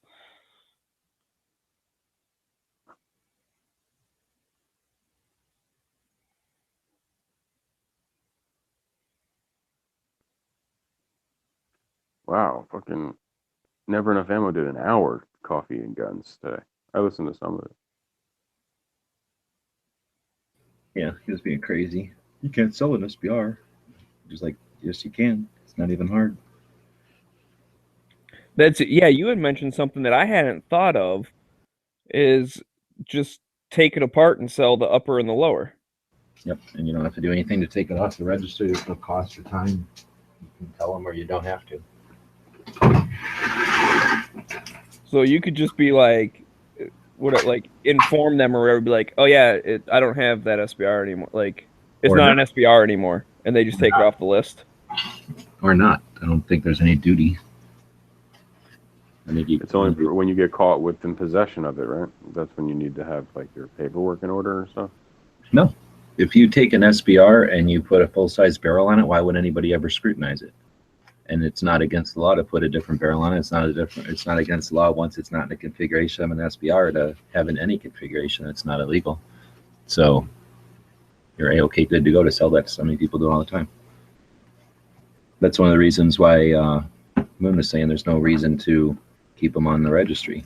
So it's not, I mean, there's pistols and people have them all over the place. There's probably thousands of them. Maybe that's not something Matt was talking about. Dude, I was scared to buy like a lower. I mean, like say like an 11-inch upper, and then just have it in my safe. Because Washington State used to be like that. You couldn't have an AR and a component for a pistol, and then I think they changed that because they had something where you couldn't have components of NFA items. But I think they've changed that. But that was the it only would be cool. that I know of. That was really an issue. I guess I could never really test it out. I was gonna say you could never even shoot it until I got a pistol lower. But No, there's nothing. I mean, I used to put my pistol lower on my friends' SBRs all the time.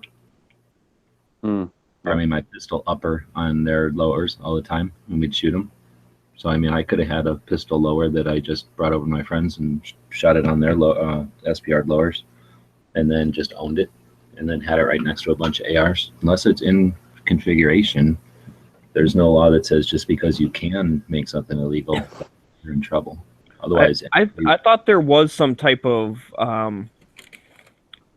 something in there that was like intent to like manufacture or something like if you had a short upper and then like a lower like sitting right there and they decided like, oh, you probably put those two together and make an SBR whenever you feel like.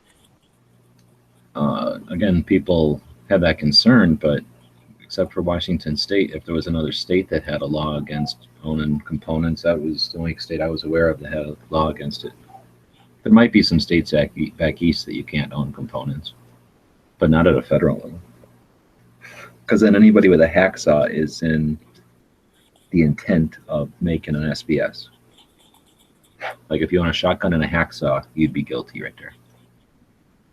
You own a rifle and a hacksaw. Well, and that's why I don't think it ever gets prosecuted, but I thought like it was in there, and that's where people, because the people that are doing NFA stuff normally, you know, they have their finger on the pulse. They know all the ins and outs, and then they also can tend to get paranoid about stuff because they're trying to follow every single letter of the law, and there's so much crap in there that you end up going crazy.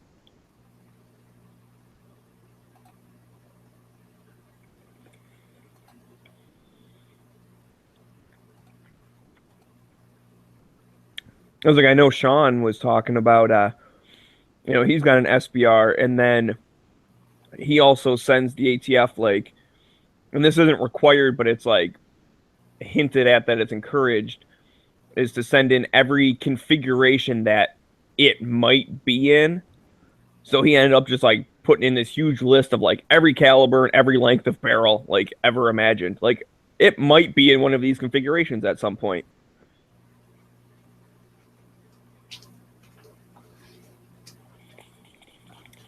And I think that's more just kind of cover his ass than necessarily required.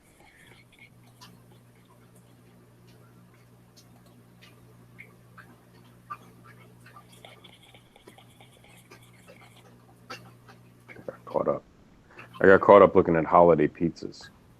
That's a thing now. Don't eat pizza, eat turkey instead.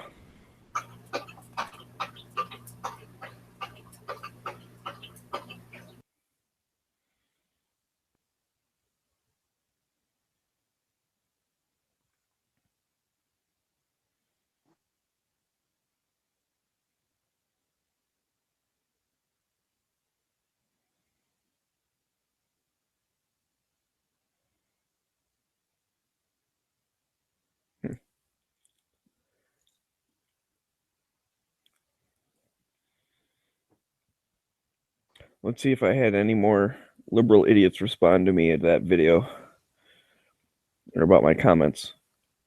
Oh, that's a nice one. What the hell was my comment that I said, though? When people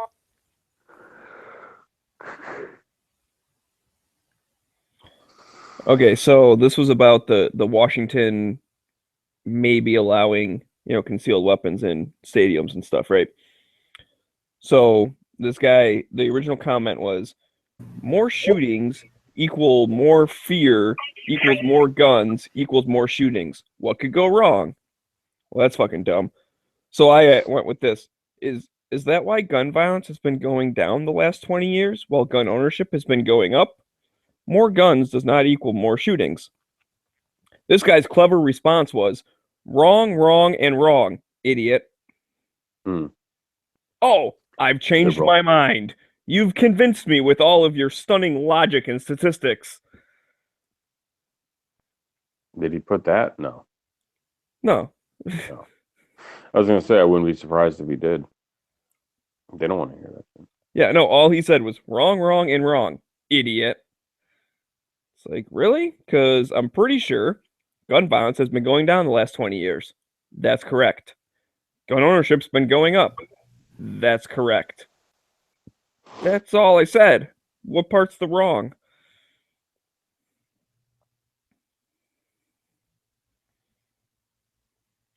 Yeah, you know what? If that was like a family member or a friend of yours, you'd have to say that probably like once a month, twice a week, twice a month. Like every time, you'd have to remind them that stupid shit.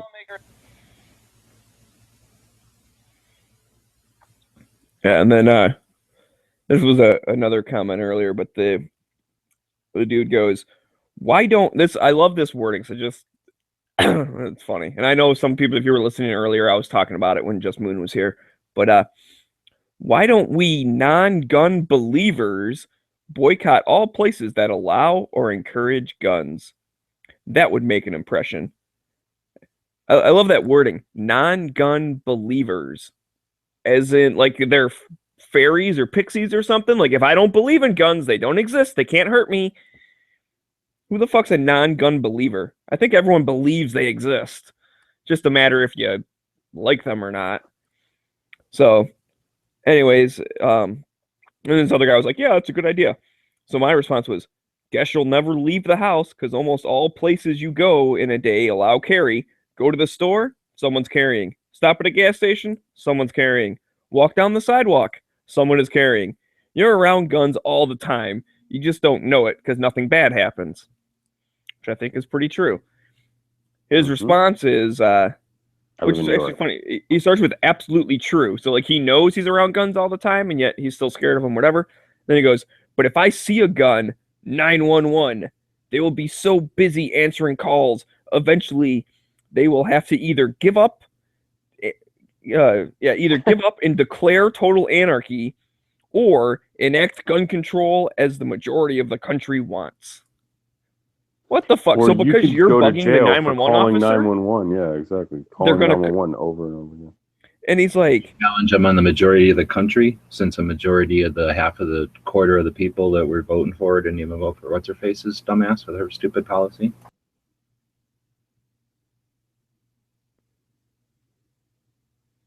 But she won the popular vote.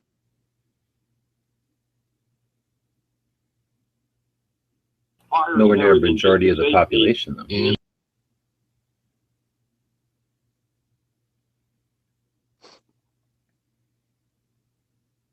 and I like how like he said he even basically admits, he's like, "Oh yeah, absolutely true. Like I know I'm around guns all the time, but if I see one, I'll call 911." It's like, so as long as you don't see it, you don't seem to be as scared of it or something. Like, these people. Political, man. It's all political. Someone like that would just be like, "Oh, you might be right about that, but it has to change. I don't want to be surrounded by guns all the time." All right. Well, what they do is, but something bad could happen. And that's what I was saying with like the stadium thing.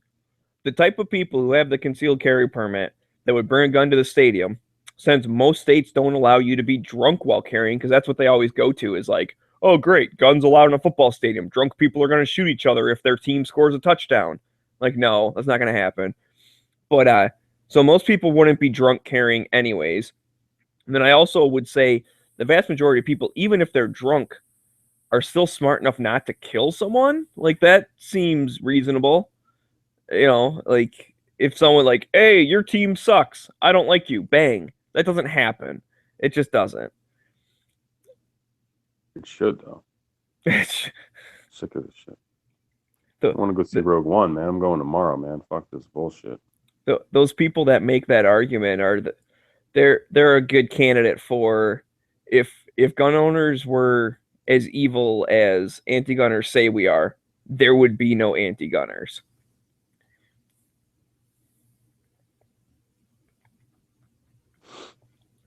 That's like if all Muslims were, bad, we'd all be dead because there's a billion of them.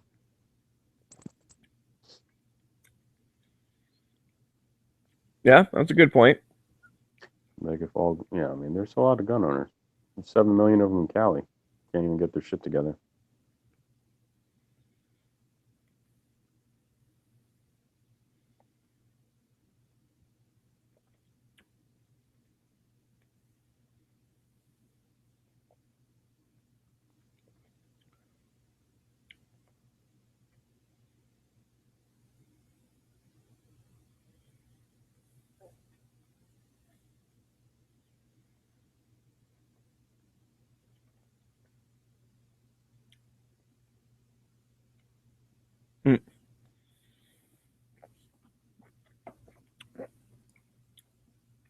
I gotta post a link for Pink.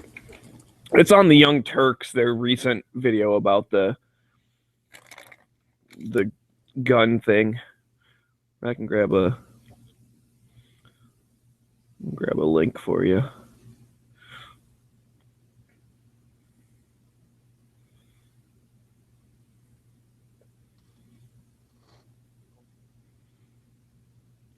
That's one of those things. Like, I mean, I know everyone always.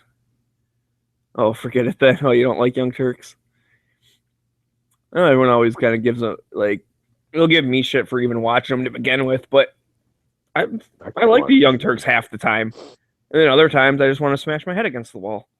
Maybe because I only see clips of them. I never watch the entire show, but every single clip I see is the same shit. It's him fucking getting pissed about Second Amendment, getting pissed about Republicans, getting pissed about fucking Trump, getting pissed about blaming Bush for fucking 8 years, defending Obama for fucking, just the same old shit, dude. Well, yeah, but that's honestly, those are normally the ones I don't bother with. What other shows do I will watch the gun clips and stuff, but those ones just piss me off. You're right.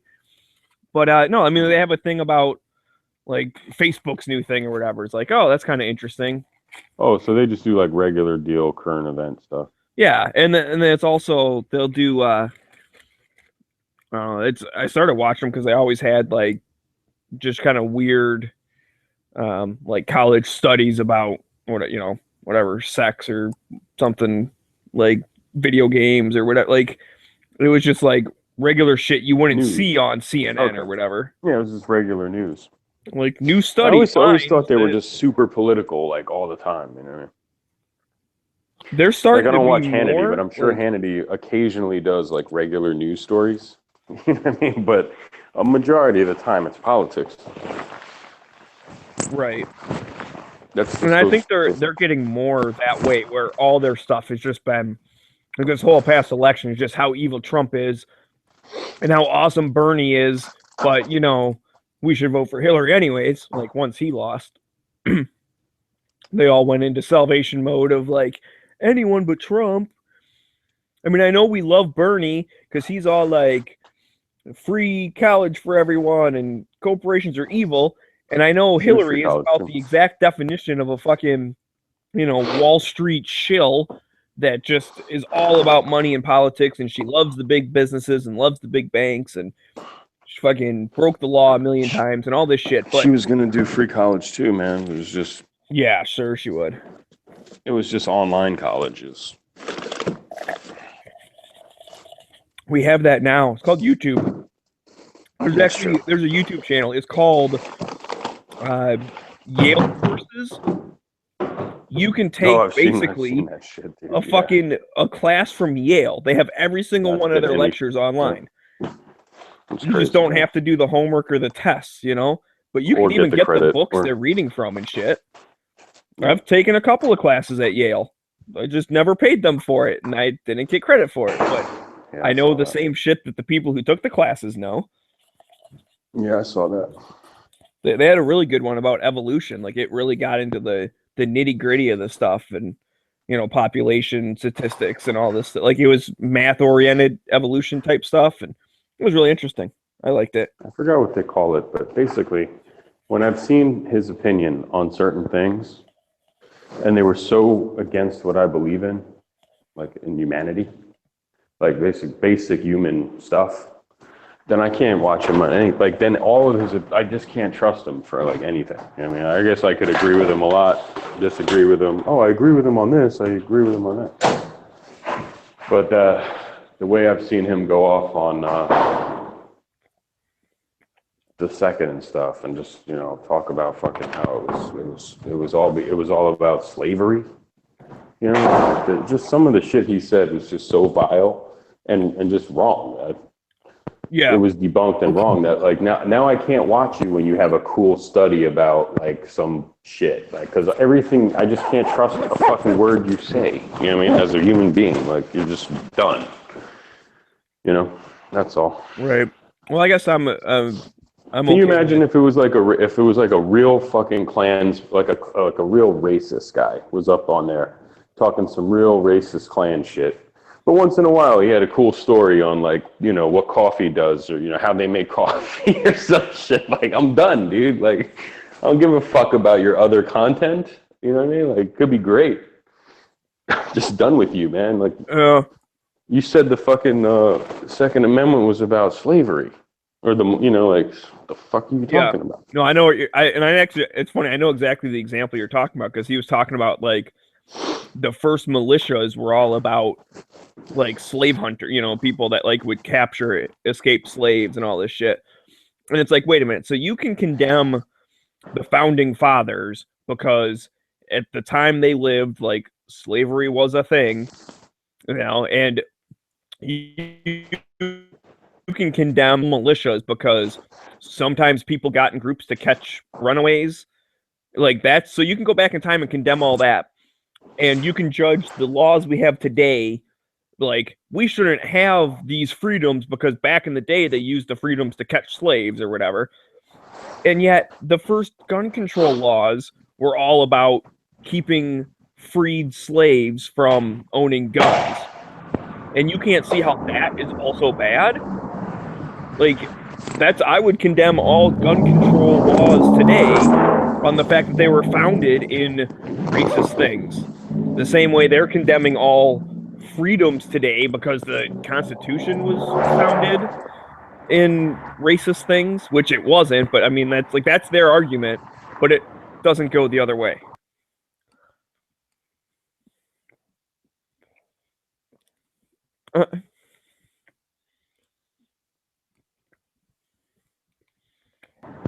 Like I like a lot of what Louis Farrakhan says, man. You know what I mean? Shit is awesome. Like, when he said like, white people were the devil and shit, and like, I just was like, I gotta skip that other lecture you did about eating right.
in the plane, right? In the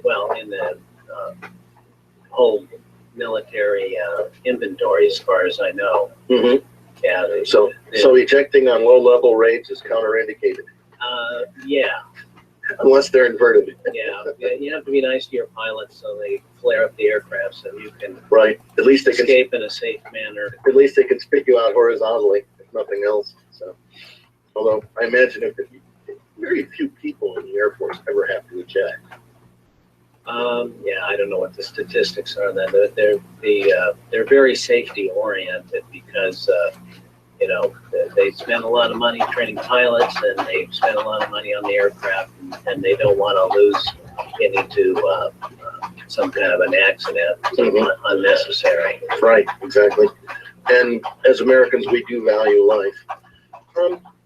This is a fascinating book, The Accidental Free Society. I want to ask you, what do you mean by accidental? Didn't we intend to be free? Well, that's one of the misconceptions that I try to.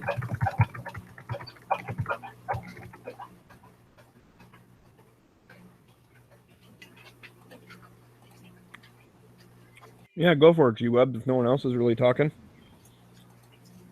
I was about to listen to Liberty Watch on my phone.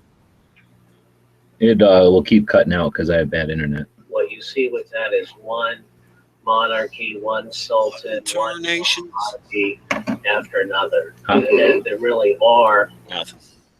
Nothing. Can you hear it if I leave it at half like that?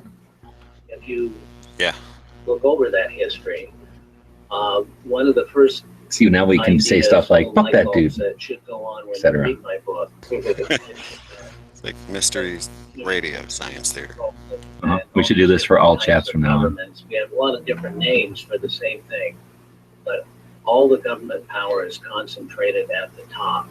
And Yeah, who needs after chats when we can have simultaneous chats?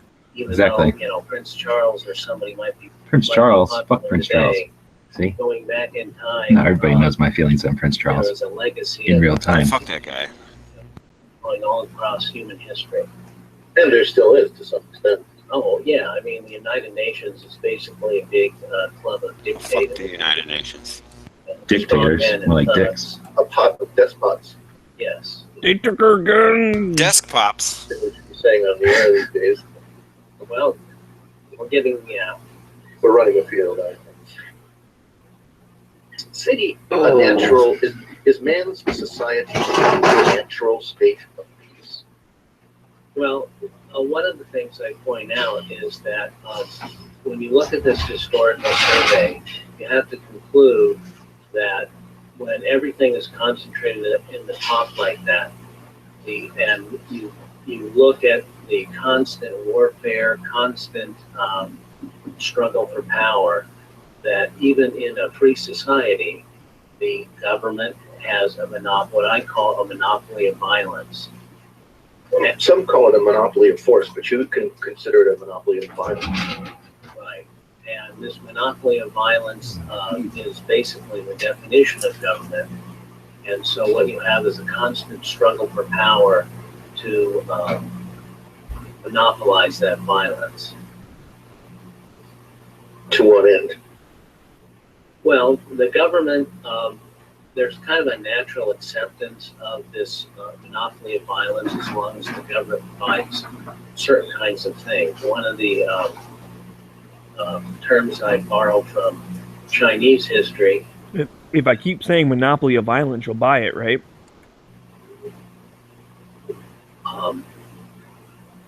It's okay, it happens to all of us in radio. Well, Sooner or later you hit the blank spot. I love it. It's one of the terms from the Chinese. You can look it up in your own book. That's fine. You know what?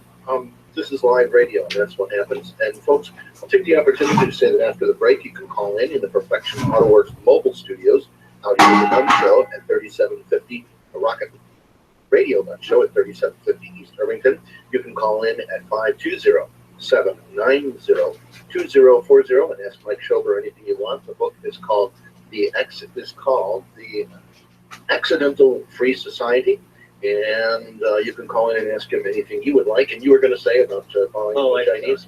I finally remember what That's it's like. Yeah, Directly into the mic. Well, it's called the mandate from heaven. divine right of kings and everything. Well, it is directly related to that, and it's kind of an innate point at which the human race or the population gets disgusted with the government and revolts. So you have a natural, one of the other things I pointed out in the book is you have a natural cycle. I use Warring States period, which is another thing I borrow from Chinese history, where the dictator becomes unpopular. You go into a revolt, and sometimes the kingdom breaks apart into a group of competing kingdoms, and that's called the Warring States period. And then somebody eventually becomes victorious again. But no matter how many times in human history the dictator, the king, the pharaoh has become unpopular, a new pharaoh, a new king takes his place. Sounds kind of like the run-up to the Electoral College.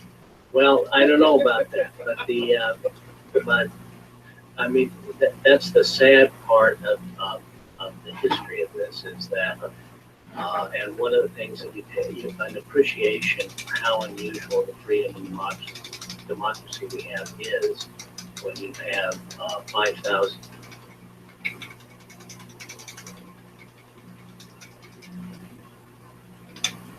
One looks at the 4 fertile valleys of around the Nile, Mesopotamia, India, and the Yellow River in China, where civilizations began.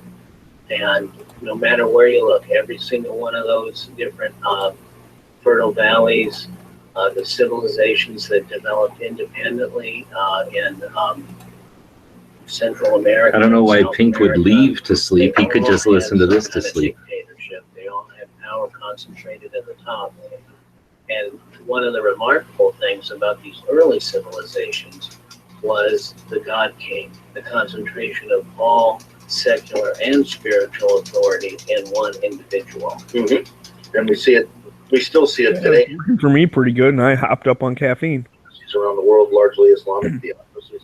And we're kind of getting fairly close to that break, don't we, Kent? Yes, sir. Should I not be hearing some music coming up underneath us? Maybe I should, maybe I shouldn't. All right, that's fine. Come on, Kev, get your head in the game.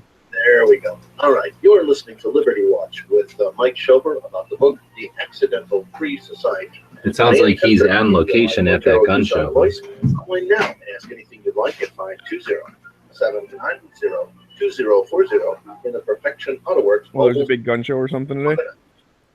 I don't know if it's big, but there's a gun show.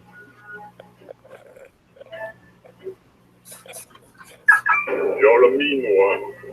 Welcome to Perfection Auto Works. May I? I wish I could have heard his answer a little bit. We were started talking right then and there, but My Prius. I want to know what he means by Does it do accidental freedom.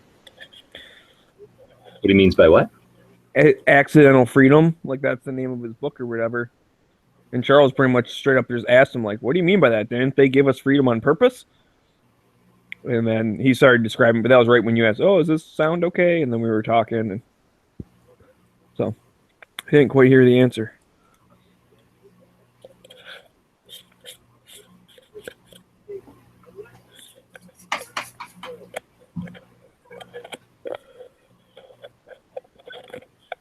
All I heard was Mesopotamia, India,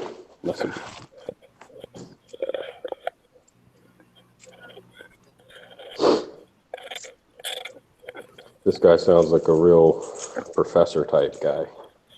Macadamia. I'm gonna call him and be like, what's your fucking EDC, guy? You sound like a fucking dweeb.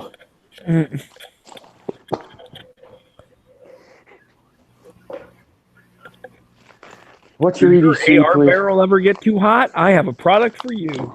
That's right, accidental derp.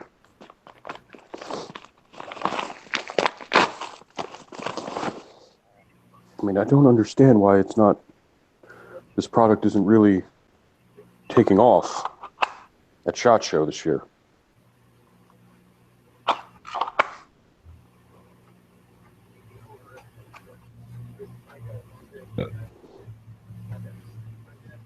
Frosty the Snowman. They set up one of these fucking dog adoption joints in my downstairs where I live. Oh, This yeah? is a fucking money suck, man. Every time you go down there, it's like a fucking cute dog. You know they're gonna fucking kill it. You know what I'm saying? And then they got this little donation jar. It's like fucking, here, take $5. You guys are doing fucking God's work.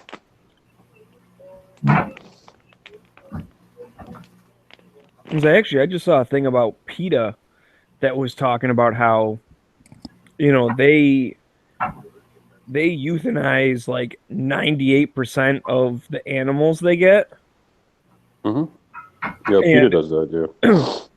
Yeah, and one of the things this was news to me. And I guess this is just kind of anecdotal or whatever. But there was a dude that basically said, they like the reason behind like this guy worked for PETA for a little bit or something, and the reason behind it is that, you know, man forced animals to be his pet and it's not natural and blah blah blah, and so therefore like that's like being put down is better than like being a slave to the humans or whatever. I mean, most of these shelters, they do it because of money, and they can't save every day. You know, they just can't do it. Well, yeah, and there are some that are specifically no-kill shelters. It's just they can only take 20 dogs, and like so they end up they have to turn stuff down. Whereas like a humane society or something will take just about any of them. But yeah, they PETA will put take down them and a kill them, couple. right? I mean, that's what I read. Like PETA will take the animals that were going to get killed, and then they'll kill them. These dogs, if they don't find a home, they're gonna. Most of them are gonna die anyway. So who fucking cares who's doing it? This one, it's fucked up. I mean, all that stuff, that's sad and everything. But yeah, no, PETA will. They won't even like try to adopt them out. Like they are just.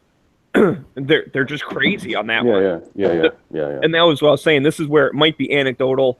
I don't know if I necessarily believe this guy or not. It seems a little far-fetched, but what the hell? He claims, okay, he worked for PETA and stuff, that they would kidnap animals. They would like steal a dog from the porch and then put it down. Yeah. Because that dog was better put down than living with this human. No, you know what that is? That That's like fucking when a loves dog. it Like I this is the type of thing where you hear about it. It's like you ever see these people who chain a dog up to a tree and that dog lives on a tree like outside for like the entire life of the dog? Yeah, I've seen some of the dogs PETA collects, and they're like starving. Like Yeah, they they're got abused. holes in them. They're bone. They're skeleton dogs. Yeah, they're abused. But they're also under. They don't believe that anybody should own a pet. That's why, like the PETA, like 10 years ago, the president of PETA came under fire because there was an old picture of her with her pet dog. Oh my god! They were like, "This bitch is a hypocrite because, like, just you're enslaving a dog if you have it as a pet." Well, That's she's also a hypocrite because she's diabetic and uses insulin, and she is against testing anything on animals, and yet insulin was developed by testing on pigs. So go ahead, eat a fucking sugar donut and die, you fucking cunt. Yeah. Hate that lady. Not a big PETA person. Yeah, my girl bought a dog when we first moved in together. She bought a dog that was got a little too big and crazy to keep. So if Smeggy gets a PETA mug and big, like $2,500 gift donation in your name, just ignore that. It's a misintended Christmas gift. I thought I read it differently. We spent like $400 to find a upstate farm for like dogs to run around on. Oh, they weren't even going to adopt it. They just took it. They adopted it from us, but we had to pay them. You know what I mean? Yeah. Like they were a farm that took in. I feel like if dogs were designed to run, they would have had feet, and they don't have feet. They have paws, so I don't like the idea of dogs running around. I think that's torture. This one was like, yeah, he needed to run. He got real big, huh? Yeah. Yeah, the dog that's downstairs right now is so cute, but he's like fucking huge, bro. It's like, damn. Would he eat your dog as a snack?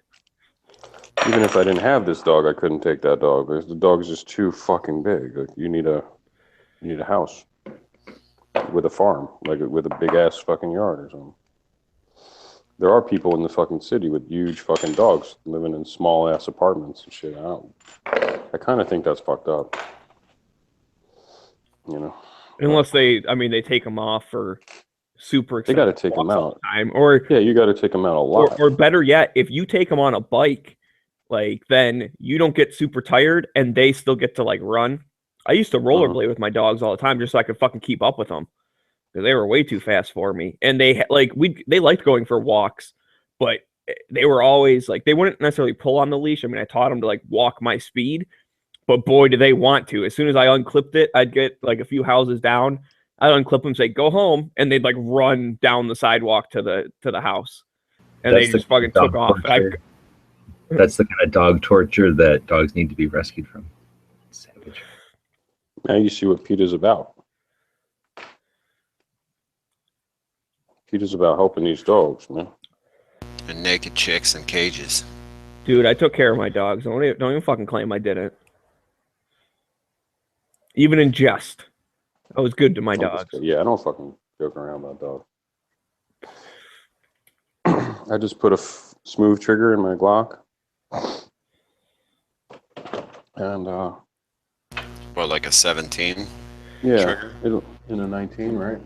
Yeah. And, this shit looks weird, man. Shave down the little tab. No, I didn't. There's like that little tab. No, it didn't come with a tab. It's kind of weird. Okay. It didn't come with a tab. So I would have just bought the whole bar. Does the whole bar work? It works. Yeah, in that's what I 19, did. right? Yeah. Mm-hmm. I think I just bought the whole trigger bar for $16 on eBay. Even though it's an assault pistol part, still they have no problem selling that shit on eBay. Let's try to see what it is, man, because not all triggers are the same, you know?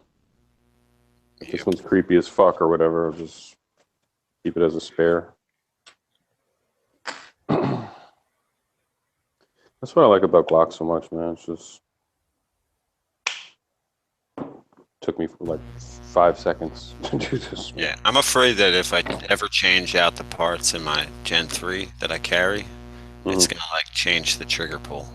It will. I mean, some of them are creepy as fuck, dude. Like, well, yeah, I used to like switch uppers from my Nibex Glock, and it would have the Nibex slide would make the sucky trigger carry over. Not sucky trigger, but it was worse than the one in the Flat Dark Earth one. yeah, I think that has to do with the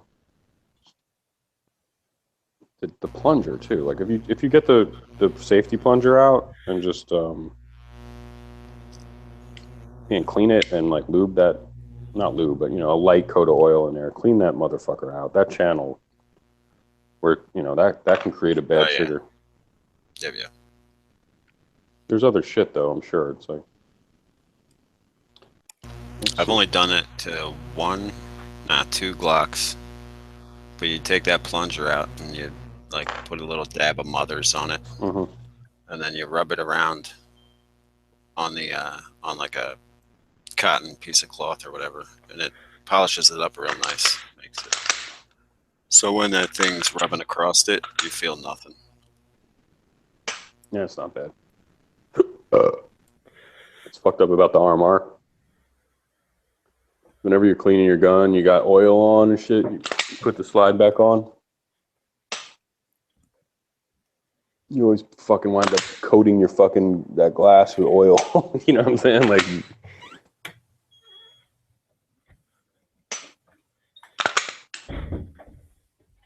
no, it's not bad at all. That's a keeper. $16. I hate that fucking grooved fucking trigger, man. Yeah. Yeah, I fucking hate it. This is so much better. Reporting for duty. Ooh. ND. Almost had an ND. Chamber in that round. Uh-oh. So that's like an unintentional death pop? IDP? ND. Negligent discharge? UDP.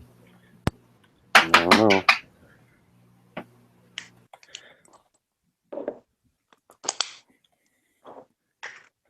I don't know why even chambered rounds on guns that are like not really being used. But they're just chambered.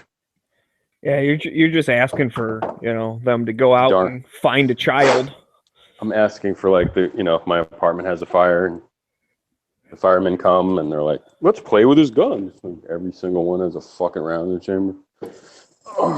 Takes the guessing game out. You know, is that one loaded? Is that one loaded? I don't know. Is this one? The only thing, I don't load my AR, so they're not fucking loaded. I mean, chambered. Everything's loaded. But.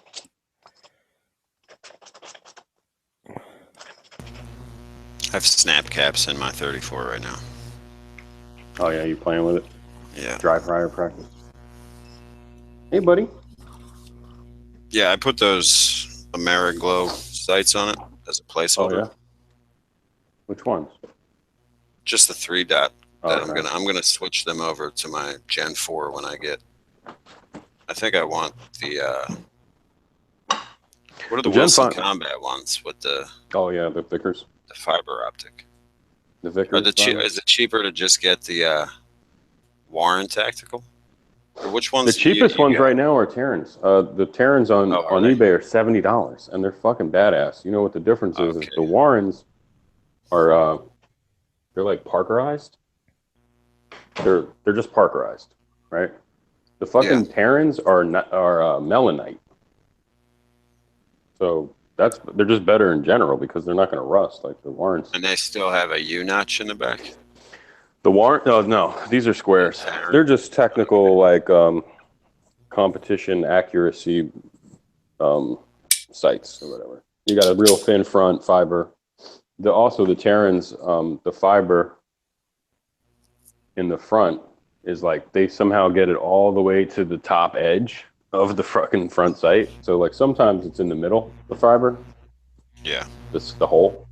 They got that shit so fucking high up on the top that it's like probably better, you know. And I didn't really. Yeah, I was noticing that. Like some of them have it where it's like just the band is covering the. Yeah, I just bought my first pair. I just bought my first pair from PR Chico from Shooter's Mindset. So I bought my set from him, and I think I paid about $80. And then I noticed that now on eBay, they're all around like that 70 something dollars, which is good because the Warrens are like 80 something, you know. Yeah. They should want the fiber as high as possible because otherwise I might be able to pick up that front sight fast, but then I still got to line the top up with the rear. Yeah. You know what I mean? Yeah, no, they're good. And then the other thing with the Terrans are they have like a super nickel coated front screw that you screw into your front. You know, that's how you put your front sight on. You screw it in. Yeah. And then that is sitting underneath the fiber, and it's like super bright and nickel like coated. Oh yeah, I've seen that. So looks like a little diamond shape. Yeah, so it's like fucking reflecting any kind of light into your fucking fiber. Where everyone else's screw is black. So he's got some shit, man. I would highly recommend that for a 34 because you want it to be an accurate toy, you know. Yep. You don't need like excess big dots on your fucking 34, I don't think. Nah. And these Ameriglow 3-dots may as well be Trijicon because they say Trijicon on the side of them. Trijicon on the front side, Trijicon on the back. I think they're like older tritium, so they're cheaper. Yeah. Because they definitely aren't as bright. But they're bright enough. But I'm going to put them on my Gen 4. The Gen 5s are going to be at SHOT. That's the rumor. That's like not even a rumor anymore. So. Like they're going to be there. I'm going to have to get one. That's what they say anyway. So. Maybe next year. Maybe I'll wait a year. Oh yeah, I'm sure they're gonna have fucking teething issues. Yeah. Growing pains. Yep. What else did I want to get? I'm kind of scared is that if I do put a KKM barrel in this, I didn't have that problem with the 19. It didn't really go off like point aim and stuff. But who knows? I mean, they say that it can happen. Like if you put a match grade barrel in the 34, you could be all, like now your groups could be to the left, right, bottom, whatever. So that's why Dawson's are adjustables. And they're like the best adjustables.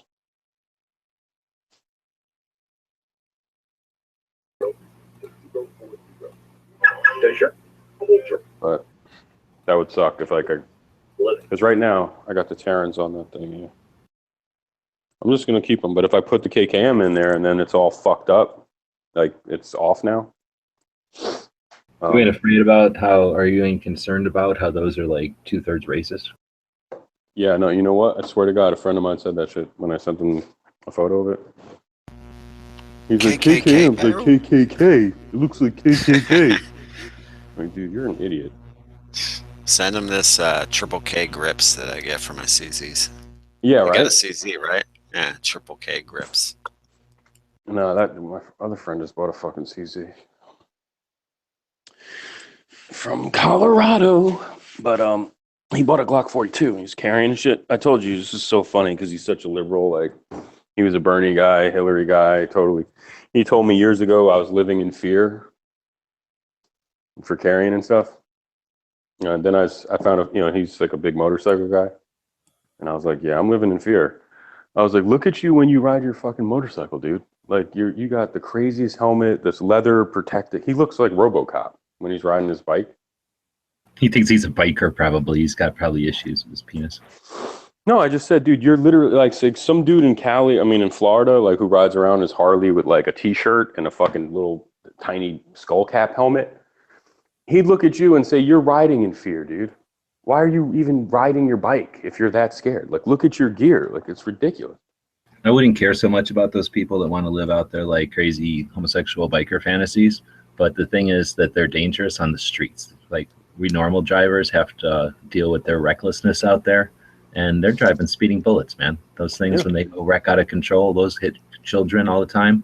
I hear terrorists use them sometimes to mow down innocents. Oh, yeah. I don't think they should.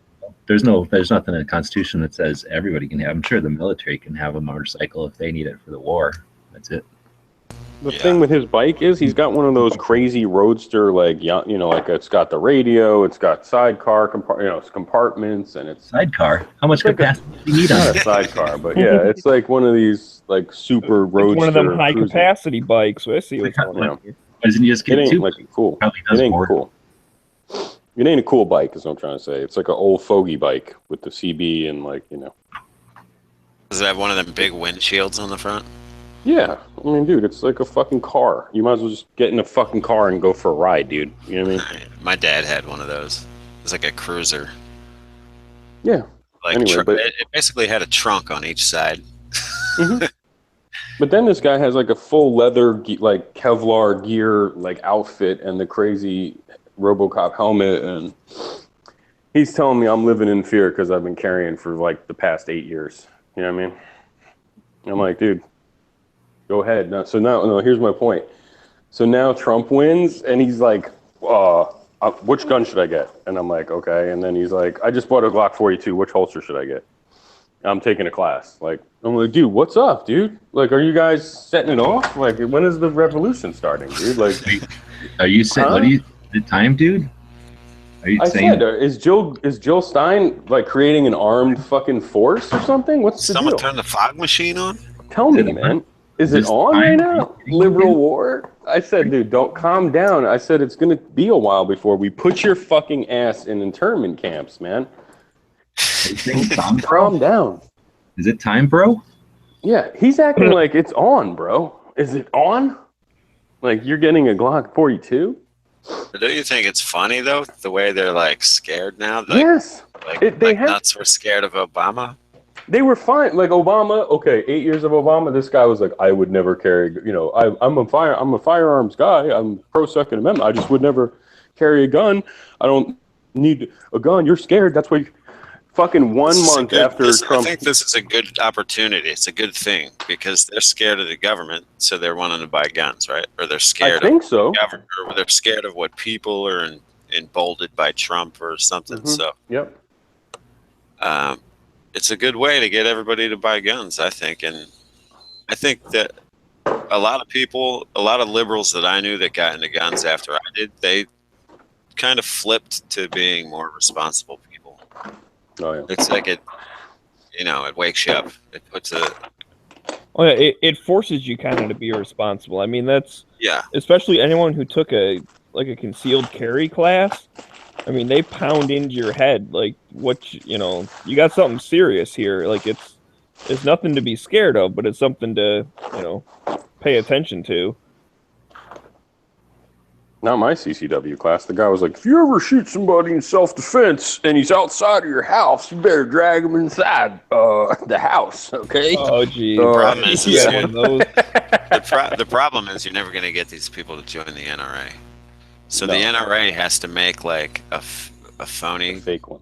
like anti-NRA gun group Mhm. for them to join, but it's still the NRA. No, they're just fucking. That's like they're like literally the guy, like the wedding crasher. You know what I mean? Like now they're like, oh, they're here for the free fucking food now. Like get the fuck out of here, man. Like, you know what I mean? Like this is our fucking buffet over here. Like, you fuckers didn't even want this shit. That's why we're going to just tell them to get a Now can. you're scared, pussies? For what? What are you scared of? Like, what the fuck is going on? And he's like, oh, he won't answer me when I joke around with him. In text message, I'll text him like, what's the deal? Like, when does the revolution start? General Bernie Sanders and Colonel Jill Stein, like, when does it start? He's like, haha.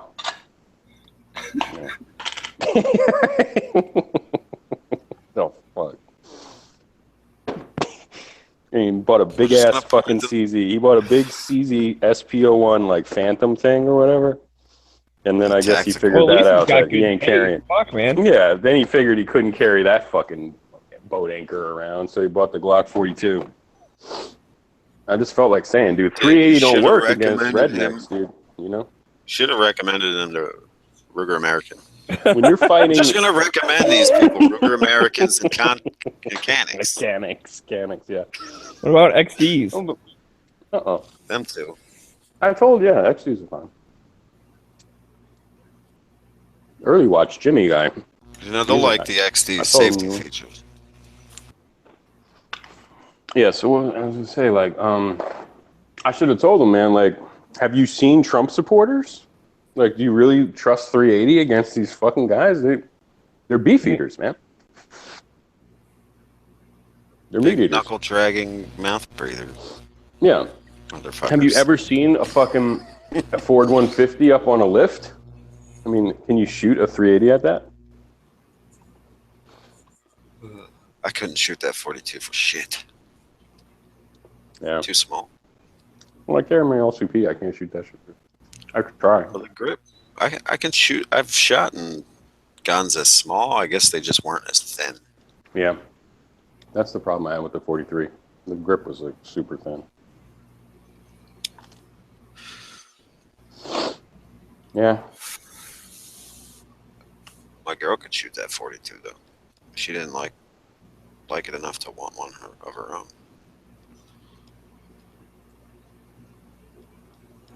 Yeah, I go to the range with the LCP. I just try to shoot it at like 21 feet as fast as I can. And if I can keep it in an 8-inch circle, I'm happy.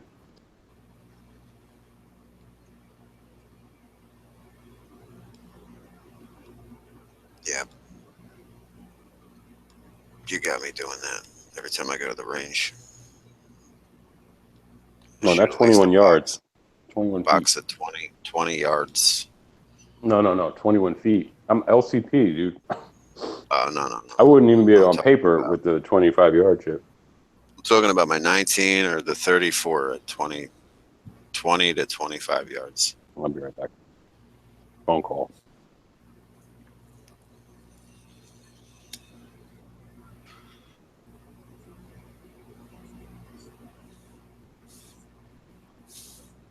I got a good score once at 20. I tried last week with my 34. Not so good.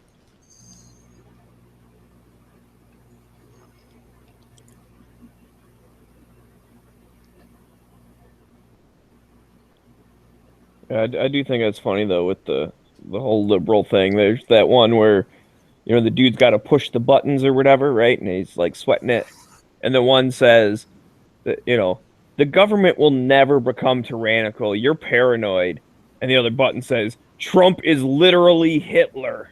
Yeah, I saw that one. Like, which one is it, dude? That's there. I just hate repeating how hypocritical they are. Oh, I mean that's I don't know when does like I've actually heard this before where it's like you criticize someone like that's pretty hypocritical, and the response is, well, I mean like everyone's a hypocrite. It's like what? I mean, there may be some things that I'm hypocritical on, but to me, I find value in being as least hypocritical as Consistent. possible. Yeah, like it's I have a certain like view on reality or whatever. Like there are certain principles that I try to extend to all aspects. Well, they're right. Everybody is critical, but if you're called out on it and you recognize it in yourself and you don't go into like denial like they do, you know what I mean? And then you get to work on your flaw or whatever. Then those are the people. That's like people like us, but they don't. They like go into a state of denial where they're like, or they just acceptance. keep on hypocrite. Or like I said, that I ran across acceptance, which was basically like, yep, I'm a hypocrite, but you know what, everyone else is too, so it's okay. Yeah. And then they go a step further because then they're even more hypocritical because they criticize someone for being a hypocrite. It's like you just said it was okay to be one because everyone is. So now you're being hypocritical on is it okay to be a hypocrite? What the fuck, It's the dude? hypocrisy of it all. Yeah, that was a very strange conversation. But then again, I put myself in those situations. I do enjoy a good, I don't want necessarily argument, but disagreement or discussion or whatever. Like, but those are the types of conversations I like having. So I do it to myself sometimes when I talk to people that I disagree with.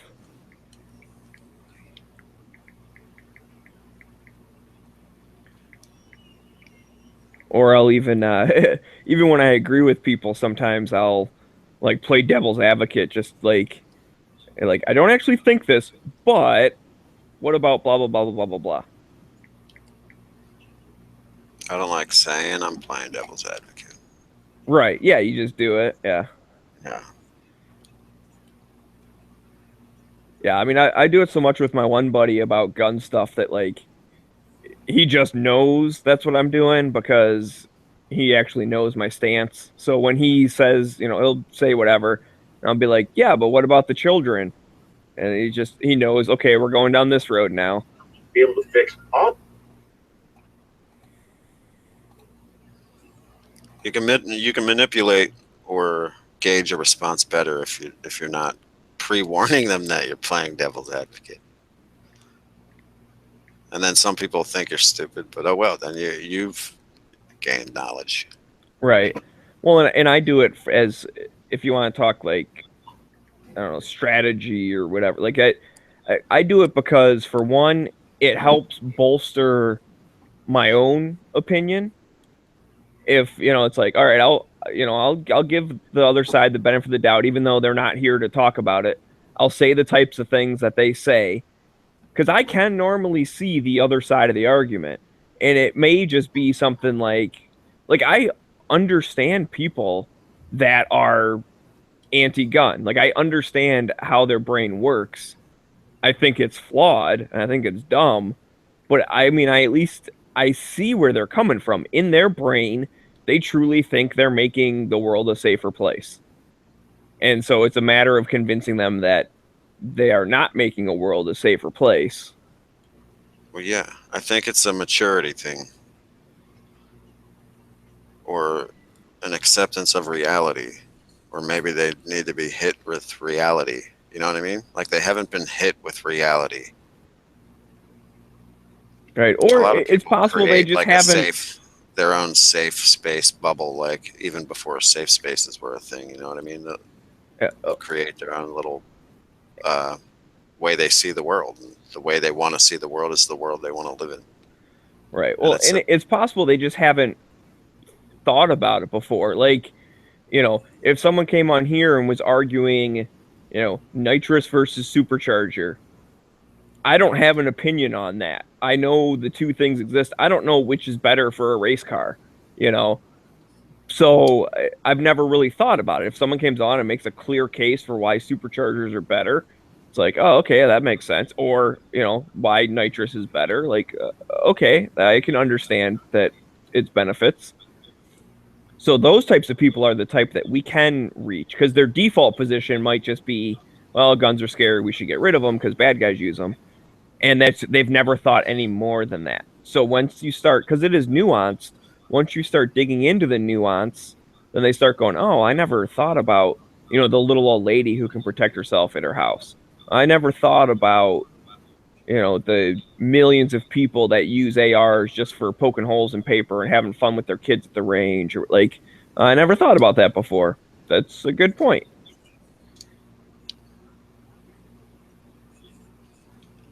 Why do you need an AR-15? Oh, well, let me count the ways. You've never thought about it. Let me tell you some reasons why you want one. Because they're fucking cool. That's part of Do it. you find anything cool? And then you ask them, what do you think is cool? And they'll be like, bananas. I can't get enough of them. I get stuffed animal bananas, banana wallpaper. Yeah, but why do you need the banana saver? I mean, why don't you just carry the banana and not dent it? Be like, well, the way you feel about bananas is how I feel about the mechanics and looks of firearms. And did you know that firearms are used to save millions of people every year? And bananas? And people that are poaching bananas?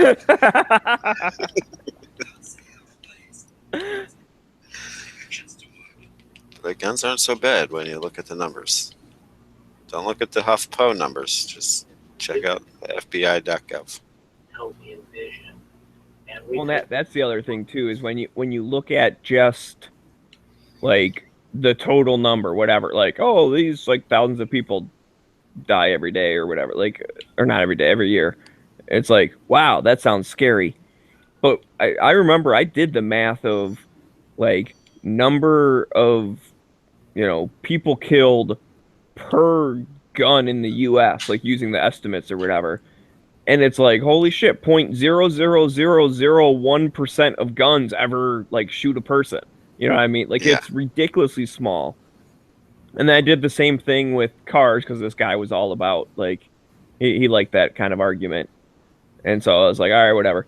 So I did the same thing with cars, and it's like, well, fucking, like, 0.01% of cars ever kill someone. Like, it's still a super small number, I agree.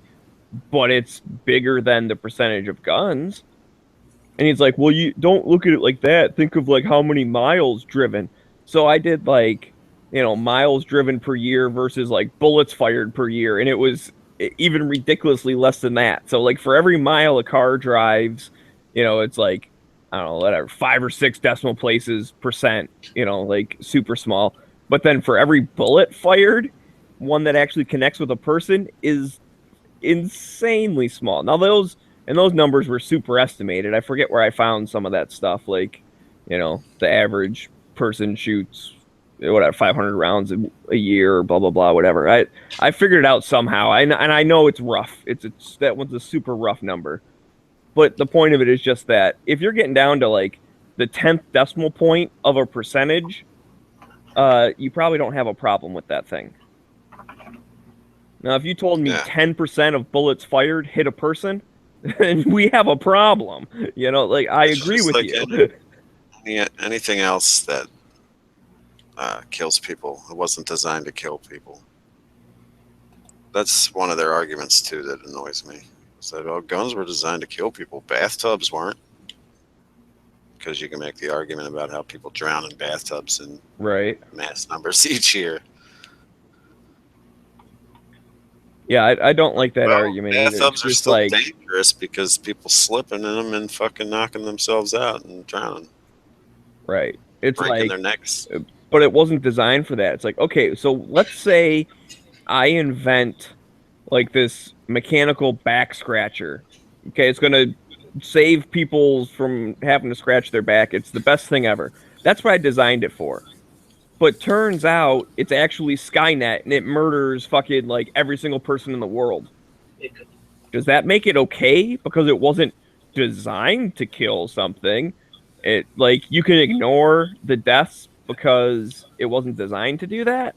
I would say no. I'd say that would be a problem that would have to be solved if you're building a back scratcher that's killing, 50% of the people who use it.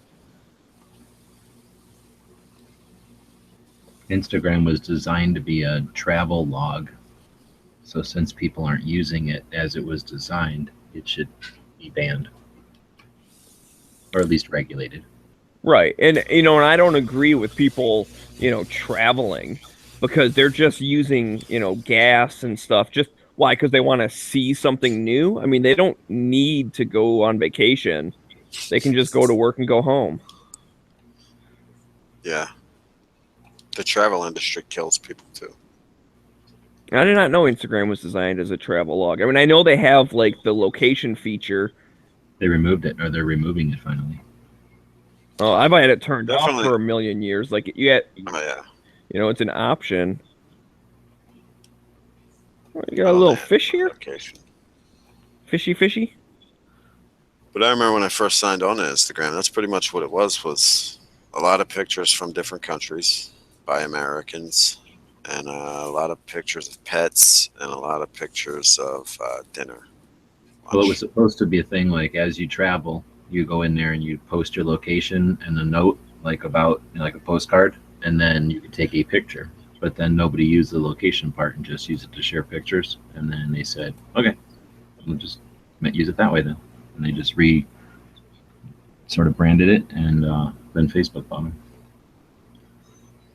Because when I first started using it, there was people always complained about the low quality of the image of whatever pictures you were taking. They would like purposefully downgrade it.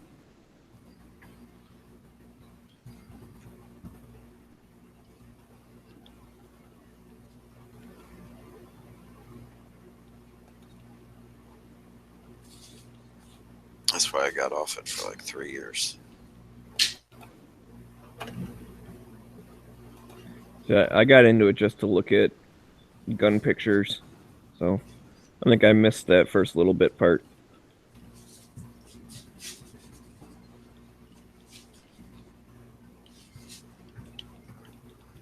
Wow, my first post was from October 15th, 2014. My goodness. Glad I picked a good name back then.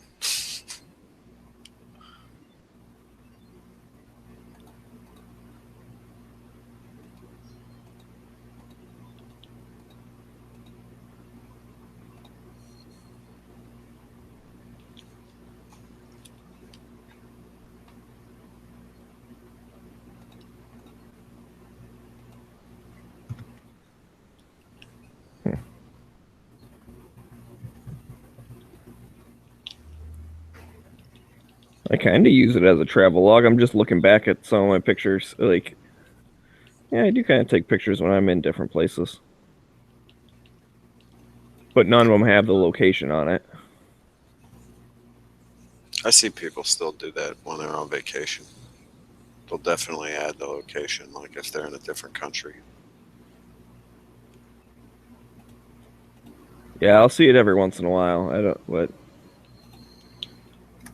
Like I'll post a picture and say something like, "Oh, here's what it looks like in St. Louis." Like, so if you wanted to look at it. It's like you still know where the picture's from, but I just don't turn the actual location on. You just have to like read the description or something.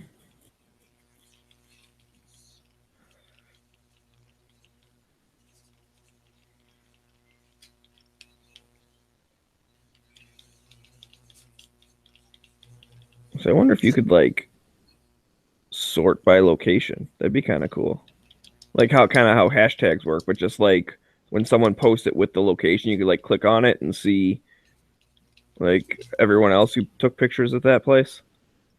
Because sometimes it's like super specific. It's like a specific restaurant or something that you're at. You know, it's not just like, oh, this city.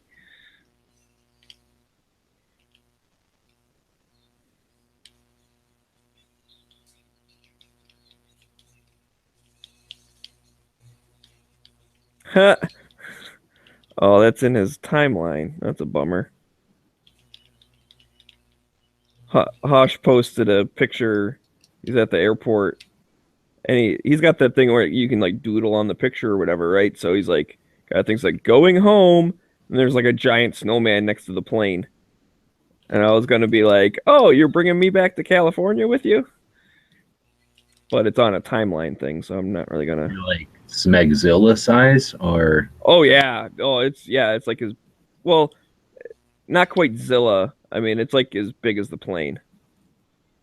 Not quite as big as like the building or anything though.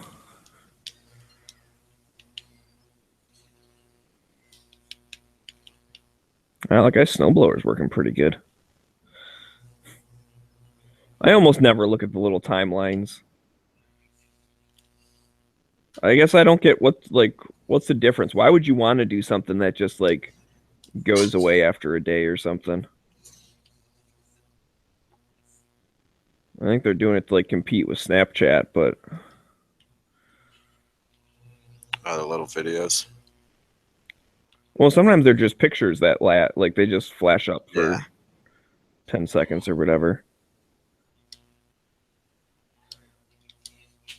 But yeah, I don't get that. Like I said, I know Snapchat does that too, because that one originally, like, you just specifically sent it to a person, and then when like they looked at it once or whatever, and then it would go away. And then they started doing the timelines where if people, like anyone in your friends list, could see a picture that you posted to the timeline, and it would go away after 24 hours. And then Instagram was like, oh, people are using that? We can do that. And then they added the timeline into Instagram. But I see like the same 5 people doing timeline stuff, and no one else that I follow ever does it. So I normally just ignore it. are you talking about those videos? I'm talking like at the top, there'll be like the little circles. Yeah. And yeah, they're normally videos, but sometimes they're just a still picture that lasts 10 seconds. And then it just like goes to the next one. Yeah, I don't like those. They waste my time.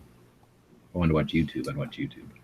Right. Well, and that's the thing. It's like you could just post the video onto like your regular thing, and then it would be there for people to like to go back and see if they wanted.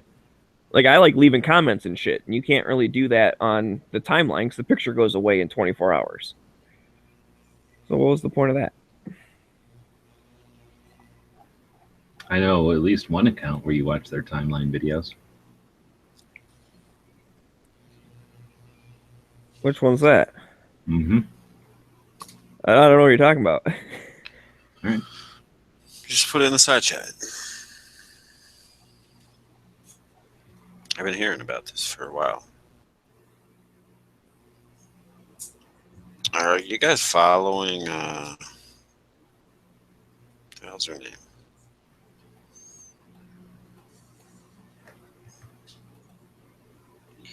She usually has a video thing going. Anyway, it's this French girl. French girl with guns. No. She just recently started doing like big cleavage photos. Oh, well, maybe I should take a look at this then. See what we're talking about here. Yeah, as soon as I find her. Probably a lot of 9mm. Electra _FR, I think. Electra with a K. Was Dano in here? Welcome to America Armed and Free, a program dedicated to preserving your God-granted constitutional Why do you think there's Dano in here? right. I thought I heard an ice cream bowl. In defense of self or state, understanding that the citizens are the militia. This program is produced by Charles Heller and is not endorsed by anyone who isn't pro-choice on freedom. We are the guardians of America, armed and free. Indeed, we are guardians of America, armed and free, both in uniform and not in uniform, as I have not been, nor I think as my guest makes it go on SMG Tactical, smgtactical.com. Is that correct? That's correct. How come you're in a Colt hat, not an SMG Tactical hat? We're a Colt distributor. Oh, you are? Yes, we are. You did. I like a Send it to you guys in DMs. Well, that's free, no, for a relatively. I sent her page to you guys in the DMs. The IGs. What's HIH mean? Like, I will be back in a few weeks. Think HIH.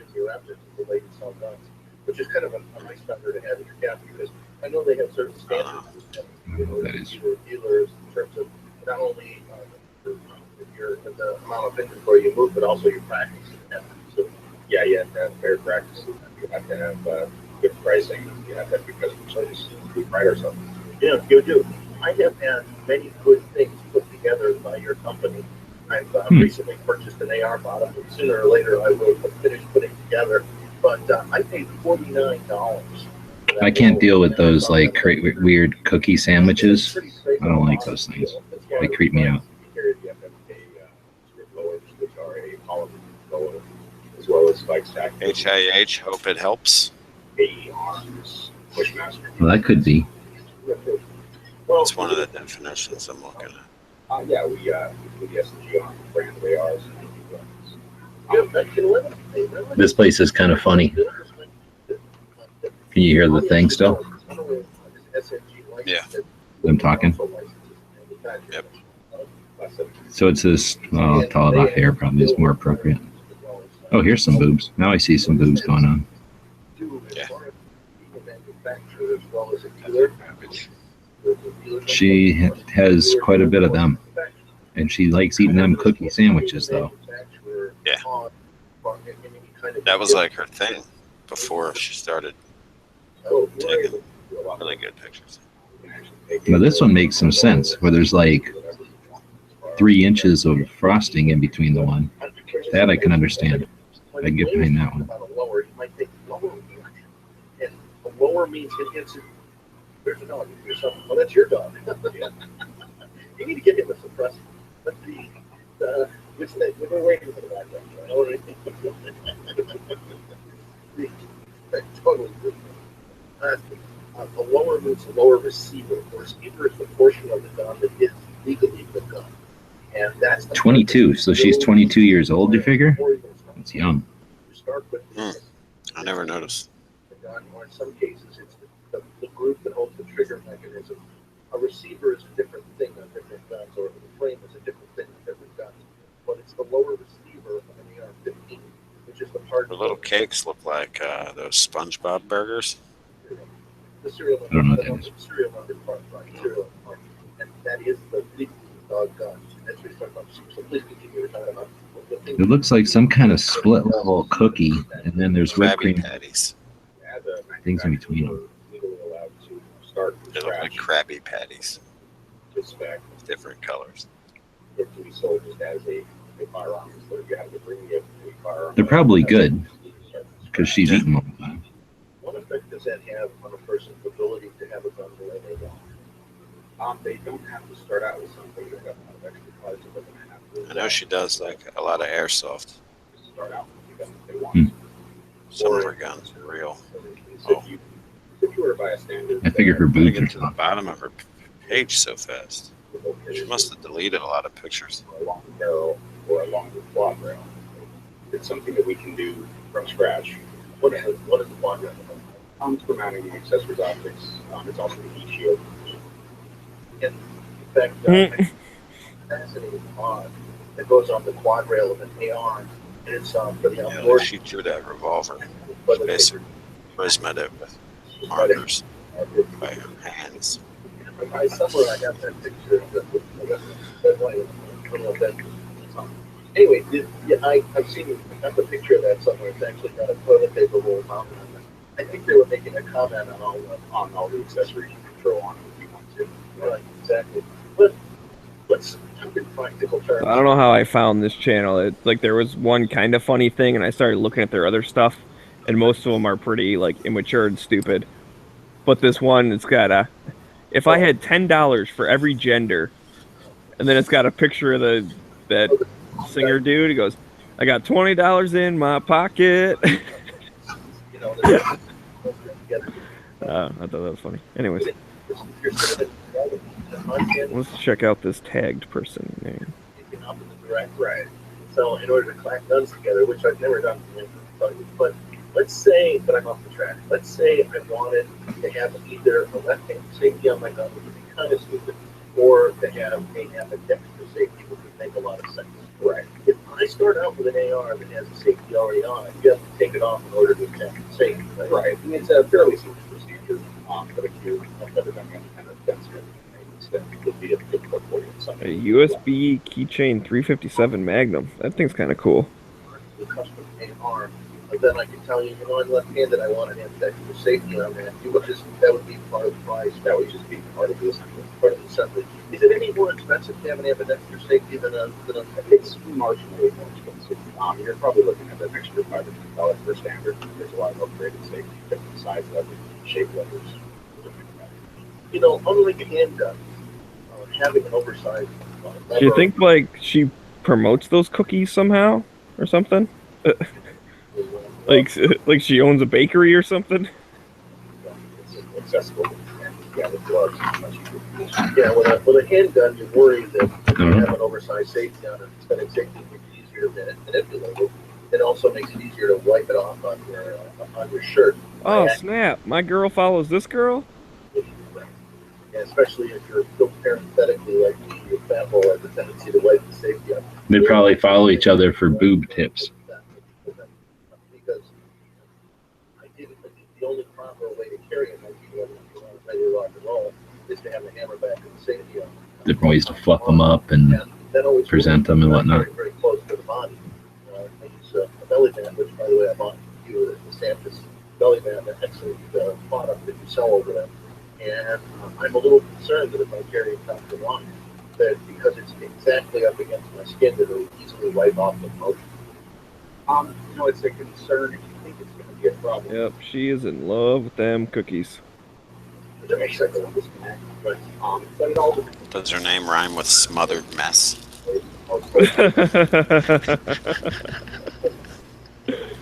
Back off, Moon.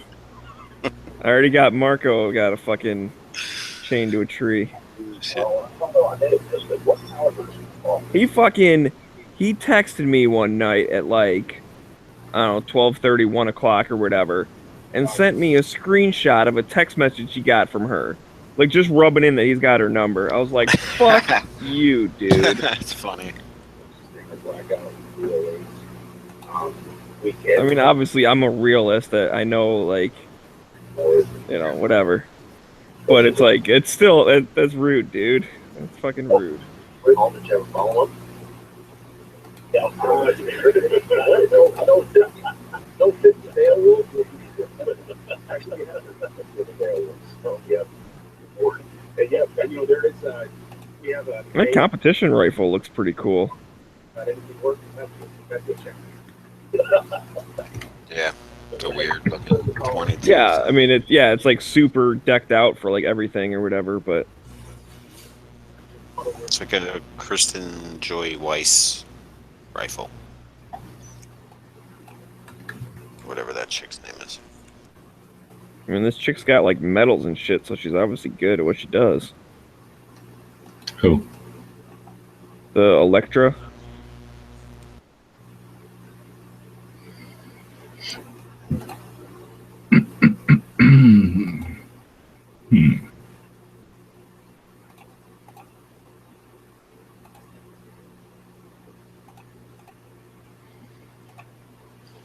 She's definitely good at what she does on Instagram.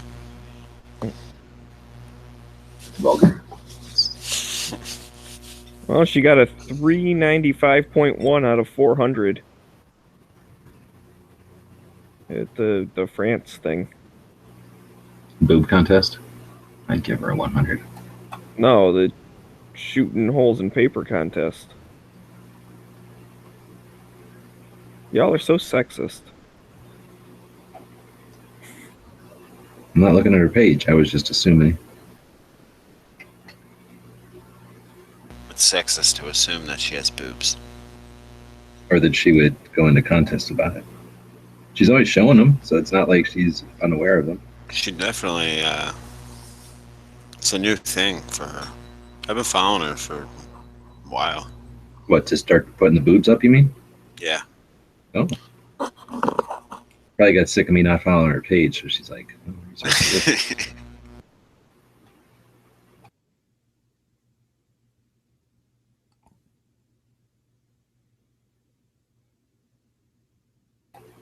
she was so stressed out about it, she was eating all the time.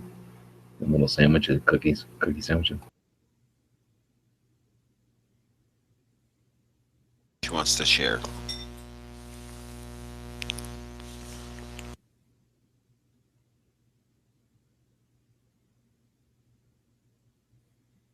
Now when she starts putting the cookies on her boobs, then we've reached a new level.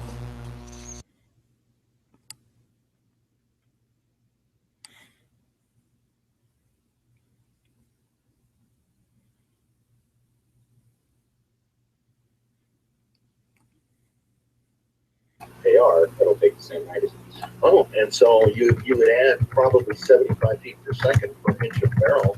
So you actually turn the 9mm sort of into a 9mm magnet. Up the velocity. I like hearing G-Webs type and then seeing what result. That radio? You hear that radio? Caliber, but the 9mm. Yeah. Velocity of it. Plus PS1000. It has great velocity. And what does it do to the range of sails? It'll extend you effectively out to 250. And and I don't know if we can shoot further, but 250 is an effective aimable range for the 9mm. So it's like having a 357 weight bullet, say a 125 grain bullet going 100 or 250 yards. That's a long way to reach with a carbine. Yeah. So I'm in a dilemma to talk about. Ask a question. 520-790-2040. Anything about custom builds? Any second now, I should be hearing that music coming up. Any second. Any second now, Kevin. If you like, you sound the voice in the Perfection AutoWorks Studios calling now. Is that the guy's name, Kevin? I don't know who that guy is. I've never heard of him. Hot it up, Ken. Well, I just remember before like the first break, he's like, "Hey, we're coming up on a break, aren't we, Kevin?" And the guy's like, "Oh yeah, we." The normal old there wasn't Kevin; it was something else. I don't remember the name, but he would rarely talk to him. But every once in a while he did, and it wasn't Kevin. So I don't know. Maybe it's a new guy for today.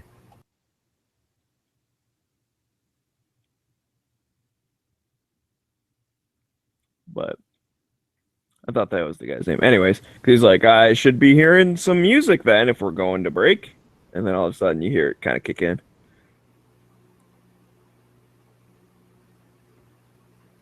I guess I'll try to use this one.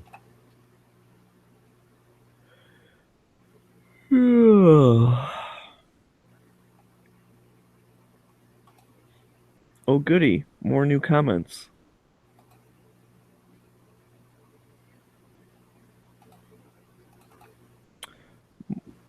I live in an open carry state, and those with permits are just as unpredictable as criminals.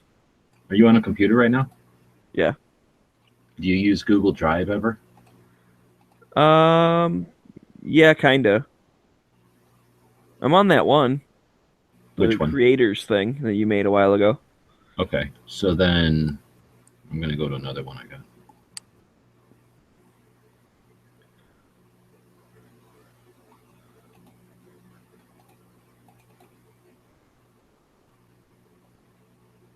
I don't necessarily know how to get back to that one now that I think about it, but Just put them in your bookmarks or something.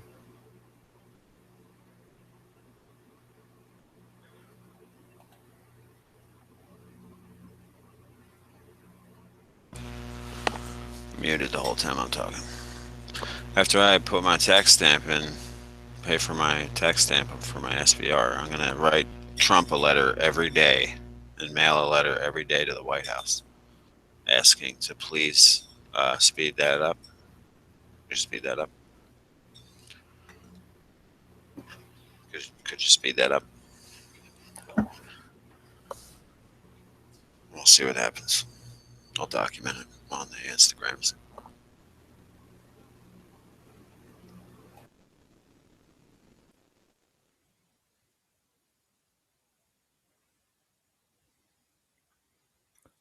So if I do this, then it will just be open in that thing. 2 times and it feels kinda nice, but there's blood on the knife, there's blood on the blade. I bet you probably think that I'm insane. No, we don't think you're insane. At in the Perfection Auto Works studios at 520. You're not insane. 2040. So what is the is it this? I guess it is. And what are some of the most useful upgrades you can have to the AR-15? We recommend first that you Can you hear it, or is that too low? Be the trigger. Oh, we can hear it. Spec AR-15 is a little rough. It's got a lot of play, a lot of creep, and it's got a pretty wide reset. So we really promote the explain the reset. A reset is the length of travel that your finger has to do to release the trigger to allow to fire another round. Mm-hmm. We really recommend the ELF tactical trigger, which is made by Elfman out of Phoenix. It's a fantastic trigger. It's got an adjustable pull weight of 2.5 to 4 pounds of pressure. It's got no travel. It's got a very quick reset, and it's an audible reset, so you can actually hear when the gun's ready to go again. Mm-hmm. And what else would you? So what else would you put on an AR-15? It's a useful item. Well, what else would you put on it? It's practice. Normally it would be trigger, stock, grip, rail system, shoulder. You say put an ELF trigger in there? Uh-huh. AR that's customized to you. So after you've got the trigger that you like, It sounds like when it resets, it has an audible sound like a candy cane breaking. and that is really user preference. So the Magpul, First Tactical, Bravo. I'm pretty sure that's like a drop-in. Probably. Different stocks that really it's what are they based on the shooter? What do those do for from the position of the person firing the rifle? What do those do for the user? Depending on which one you pick, it's either going to be tailored towards being lightweight or having multiple adjustments for a bench rest shooter, or having padding for somebody who needs less recoil. Why would anyone need less recoil on a 223 caliber round? Always a 223. Oh, that's the point. Yeah. I suppose if you have a 308 that has a significant bump to it, right? Or a 7 mag, you certainly might want something. Where did these questions come from, G-Web? Some of them are funny. It's so straight. Yeah. From that website, askgunquestions.com. There doesn't not of an AR-15 pattern rifle goes into the rising the muzzle, like if you fire a Thompson submachine gun. Most recoil is not backwards, it's upwards. Right, but yet if you fire an AR-15 pattern rifle, almost all the impulse of the recoil is straight to the rear. So How did you get an answer again? design of the rifle that makes that stuff. Well, a lot of it is the gas system's in line with the barrel and everything is straight back. Also, the correct muzzle brake on the end of the gun really helps that out. There's a lot of compensators out there that will actually reduce the muzzle rise to virtual zero. But when it does reduce the muzzle rise to virtual zero, does it also add to the rearward impulse and the recoil or no? Depending on which one you get, yes, it can add more backward pressure. Which ones add more backward pressure? Or do you know? You may not know. Well, one of the ones that adds a lot of backward pressure that stops muzzle brake is the Shark muzzle brake one that we sell. Also, the Landpack Dragon does add some movement pressure, and also when you're compensating, it adds some flash. So I suggest, that must have some flash. What is the one that has like the 3 prongs stick out. Is that the Voltor? It looks kind of like a Vortex. Vortex. Yes, the AAC Vortex. That's a great flash hider, but not compensator. So it tends to disperse the flash, but make the impulsive recoil more to the rear. That one does not change your the reflex, the recoil. It simply works with the flash. It actually doesn't change the other characteristics. Are you guys planning on becoming a manufacturer for Class 3 stuff or a seller for Class 3 so that you'll be able to have suppressors and such? That's on the table for this year. Is it? Yeah. So what will that entail? I mean, if a person wanted to, once you get the licensure necessary to do that, what does a person have to do to purchase what we call Class 3 firearm, a short-barreled shotgun, a short-barreled rifle, or a suppressor? It's a simple government background check and form. You have to be fingerprinted and photographed, and everything has to be sent in. And the process on our end is actually fairly simple. It's just there's a paperwork. It's the wait time with the feds that takes time. Mm-hmm. And do you personally, you can say no comment, but do you currently own any of that stuff? No comment. Okay, great. So onto other things. I want to mention something. I'll take a brief pause from interviewing Wayne at the gun show here on at 3750 East Irvington about SNG Tactical. I'll tell you a little bit about the JOGS Tucson Gem and Jewelry Show. It's a leading jewelry events in North America for all jewelry business professionals, and it's one of the Gem Show is one of the key jewelry markets in the whole world. And there's a fairly large gems show here at the Expo Center, and they have over 30,000 people that come through the venue here at the gem show, at the Tucson Expo Center. If you want information from them about how to do it, you can look online at Tucson Expo Center, or if you want, you can give them a call at 745-8000. That's 745-8000. Back to Wayne at SNG Tactical. So let's assume that somebody comes to you and they want to just have a nice AR that has sort of an upgraded stock to it, a good flash hider, any other item, a decent trigger. Are there any in a good rail system? Are there any other accessories that make some amount of sense to put on the rifle, like say, for instance, a tactical flashlight, or other things, or maybe an upgraded optic that makes sense but don't drive the price, say, over $2,000? Yeah. For our close quarters AR-15, we recommend red dot or holographic optics. You'll recognize EOTech as one of the main brands for the reflex sights, but we like to promote a company out there called Sightmark. They've come up with some amazing, low-price, fantastic scopes and red dot systems, and their prices are a fraction of what EOTech costs, and their performance is as good, if not better, in some cases. What would you be looking at price-wise for one of those sites? Sightmark, depending on whether you went with the red dots run around $150 to $200. Holographics run, for the good ones, around $250. And then they have the prismatic sights, which are a powered optic, and 3 or 6 power, and those guys run around $4 or $5. Mm-hmm. The sight I got from you is a green sight. It works very well. It's an illuminated dot. I know it's been a long time since I bought it from you. I don't shoot the gun much, frankly. In fact, the majority of the shooting I do today, I can tell you, I have an air gun range in my house, and I have an air gun in the shape of an AR-15, and an air gun in the shape of an M14. And then I have you've seen the one I have, but I use it in the class I teach, the revolver and the Glock pistol one. So I get my practice largely with air guns, not powder guns.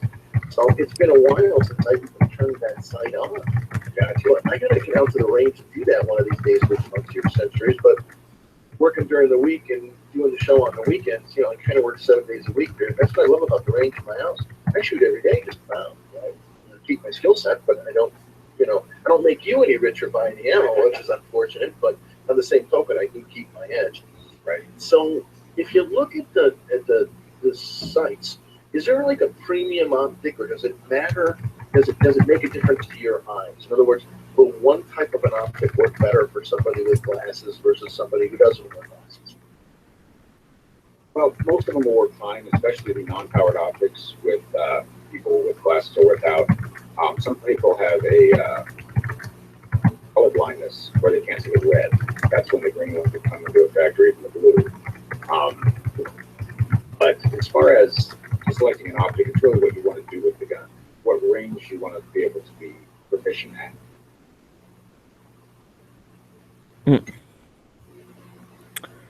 Yep. Person to about 200 yards. You know what I'm saying? Because some of those other questions I think would be like, you know, fucking interesting. And then that might make you like understand why the guy needs a couple of bucks and why you might want to drive over there. And then instead of trying to tell you about all the banal shit he has to keep the store open, maybe talk about like the most exotic thing in the shop.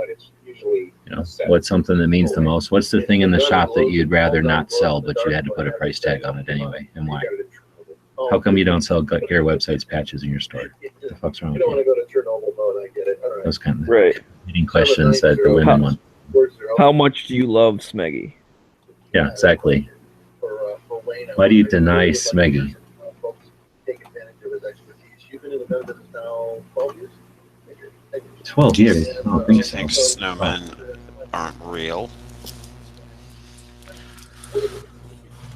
I'm just saying, put on your flak jacket if these guys are like. Jeez, I don't even know the last time I opened up this. Is there a way to figure out the last time you opened a folder? That'd be kind of neat. I'd like to know when the last time I opened this folder up is. If there was a way to like have dust come off of a folder on a computer, this would happen right now. You could at least look like sort it by date modified, and they'll tell you the last time you saved something in there. Folders though? But I'm No. like, if you have stuff in the folder, you would see when the last time you saved something into that folder was. Mine doesn't update like that because I know I fucked with these folders since 2007 and 8, which is what they're all saying. I think that's when they were probably. That's the the folder. I'm saying if there's like a file inside the folder you're talking about, like an Excel or a Word document or a picture, it'll say date modified. Not they have date created and date modified, so you can just look at the modified one, and that'd basically be the last time it was saved. I had the worst logos ever back then. What the hell I was thinking? That twang that the bumper spring makes going back and forth. You guys offer any like solution to that? If that's really an issue, either a heavier buffer spring will twang a whole lot less. Also, there are some piston buffer systems out there now. Olympic Arms makes one, Primary Weapons makes another. And that basically turns that spring operation into a piston. And those are usually adjustable. What? They're a lot higher. Yeah, don't buy a different spring or nothing. Go buy a fucking piston. No, it's Pete, you might be interested. The I'm not Chinese interested. are now making I'm one not fucking that turns the interested. twang into a gong. No. Yeah, I'm sorry, but that like that's like saying there's no recoil spring because you changed over to a piston. That has nothing to do with it. You're still using a fucking spring to push the thing back forward. Voice of perfection, auto work. What are they talking about? The JP captured spring? 40. No, the piston, some sort of piston. Well, I think the guy's original question was like, when it was AR, I'm guessing, right? When he's shooting his AR, there's like a twang he can hear from the spring. Sounds like a pogo stick going off next to your cheek. Yeah. Or somebody jumping on a trampoline, maybe. It's what Z has in his buffer tube. Z has It's one of not a those? spring. Yeah, it's not a spring. It's JP Enterprises captured recoil spring. Where did he Now get this that? new company, I don't know why I got it. But a new company has one out, and everybody's acting like it's a new thing. But the other companies had it for like years now. That's like having somebody go, "Oh yeah, I've got a baby on board thing suction cup to my window, on the window of my car." It's clever. It's like, seriously? Yeah. What the fuck, man? It's like a weird thing to have somebody like just come out of the blue and be like, "Yeah, got a fucking piston back there." What the fuck? I'm making shit about that. Piston. It was built for Fucking stoner? silence. Fuck that old man. Fuck that old man stoner. What the fuck was wrong with that guy? I need a pogo stick in the back here. That's how you make it. That's basically what it looks like. He's basically kicking Like if Stoner was on the beach trying to enjoy a nice weekend with his grandkids or something, here comes Zeke kicking sand in his face. Fuck you and your spring, old man. Fucking putting a piston back there so it works right. Oh, they're talking about like I see. I thought he meant converting it over to like a piston-driven AR or something. Like just putting a new upper on there. No, putting a big complicated shock absorber into your buffer extension. Oh, that doesn't make much sense. What the hell is he thinking? It's like, oh, I want it to weigh more too. If I could do something that's different and make it weigh more, that'd be good. More parts? Sounds good. Sign me up. Oh, it can break and foul up and then not even be able to open my gun real easily? Yeah, I'm down with that. I might have to cut the end of the receiver extension off to even get it apart. I'm in. Wonder if you could even take that thing apart and clean it. Huh. I would have never even thought. That'd be like, again, like, oh, you got a new car, huh? Did you put a baby on board fucking suction cup on the back? Like, you wouldn't even think to ask something like that. I didn't even know.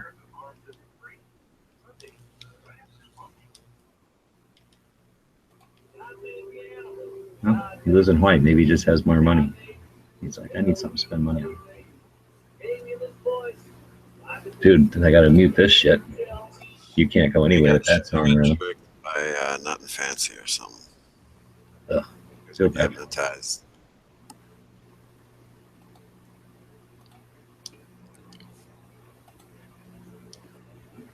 So what the fuck do I gotta do? I made mine silent by just like throwing some grease in there. No more noise. No more twanging. Twang and banging. No more scraping, twanging, spraying. I had an appointment one time with Gunbroker, and then I got there, a couple, maybe 10 minutes early, and that twang and bang was the guy in front of me. And then I think I finally got in like 35 minutes after my appointment, and then the guy was like, okay, I've got Military Arms Channel at the top of the hour, so let's just do an abbreviated one. I'm like, all right, let's fucking do this. And somehow I never got working with Gunbroker. I don't blame Twang and Bang, but that's the way the world happened for me.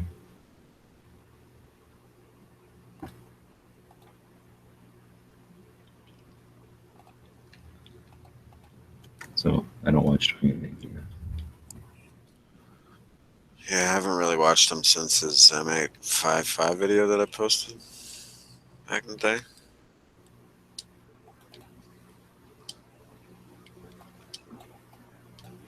Because now he's like doing shot timer videos, but with a judge with like snake shot.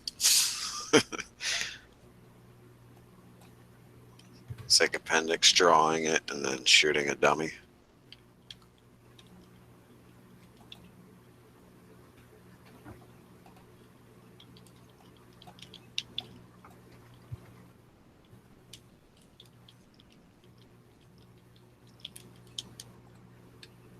Rated for 45 rounds per minute, and I want to know if I can increase that fire.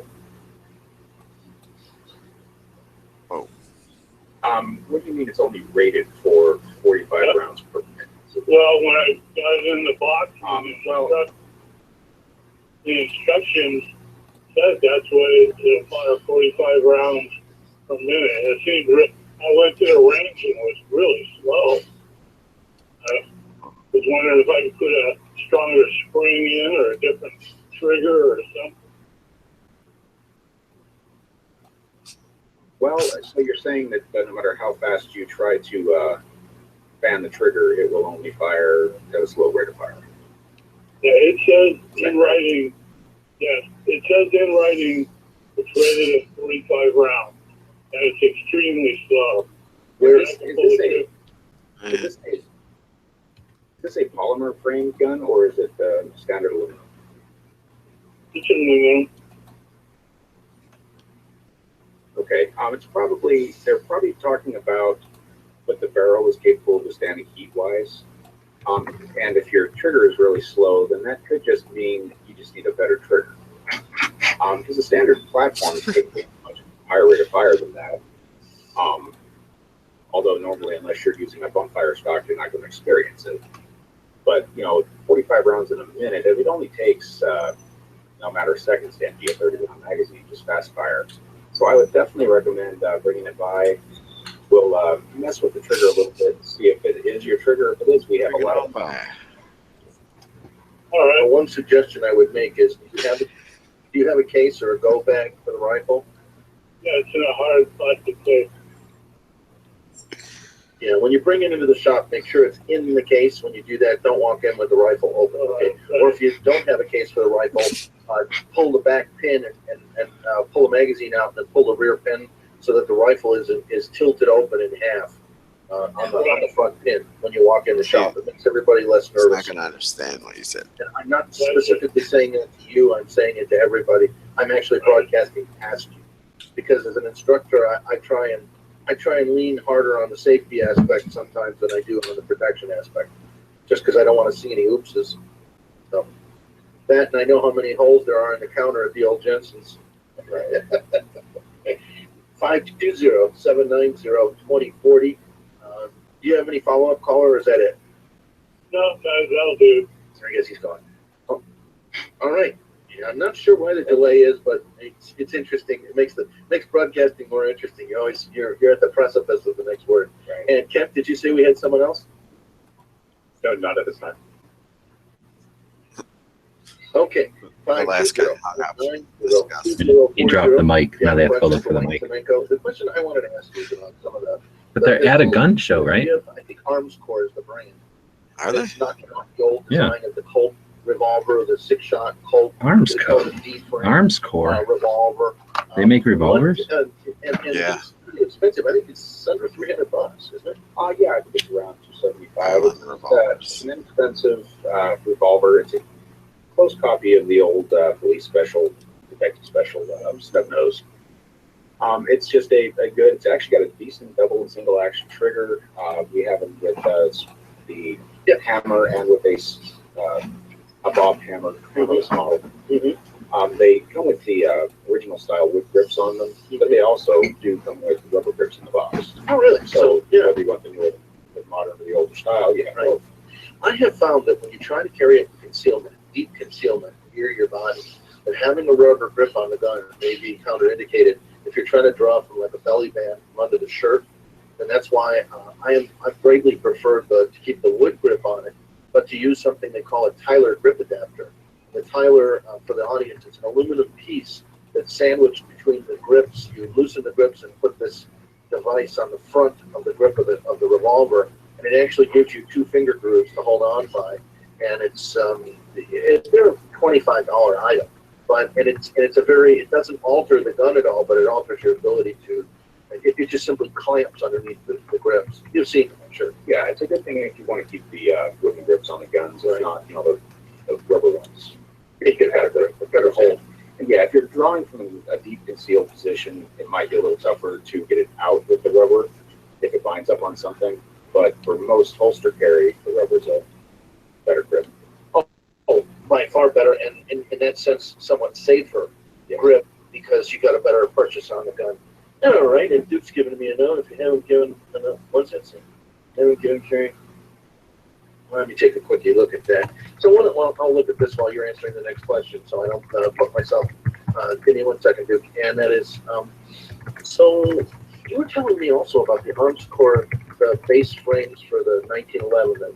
For people who don't know, the Colt 45 government automatic, the semi-automatic, and the iconic Colt 45. What? You said that Arms Corps frame has got better tolerances than the old one, and that it's the basis of a lot of custom builds now? Yeah, they actually use the original specs when they produce their frames and their slides. So even though it's an inexpensive gun, it's a fantastic starter platform. And a lot of custom builders love them to start their custom build because you can put in Wilson Combat parts and other high-end AR parts without a crazy amount of fitting. Mm-hmm. And as such, when you say a crazy amount of fitting, define what you do. Well, with the 1911, there is always some form of fitting required for the parts. There's very little drop-in. Mhm. So you actually have to do some fitting to make the parts operate correctly inside the gun. And the closer you are to original government spec, the less fitting there is. Hmm. And Rock Islands are a great start for that. And are the Rock Islands strictly steel framed, or do they make an alloy thing? They're all steel framed. I've just, because I shoot little and carry always, I've developed a penchant for carrying the lighter gun and putting up with the greater recoil, because, just action and reaction, the lighter your gun is, the more you're going to feel the recoil, but if you carry it always and shoot little, the less you're going to feel the carry. Right. And I find that if a gun is too heavy, or the aggregate of all the crap you carry with you is too heavy, you will eventually start figuring out ways to lighten the load. One of the ways maybe to take the steel gun off and leave it at home. And so I try really hard to carry, polymer frame or alloy frame guns. Right. Yeah. The best gun is the one that you will carry. Right. Exactly. All boils down to that. I've also experienced twice the accidental thing of having an alloy frame gun crack by putting full power ammo that it wasn't rated for. I've accidentally goofed two guns, permanently ruined two guns by putting the wrong ammo in them.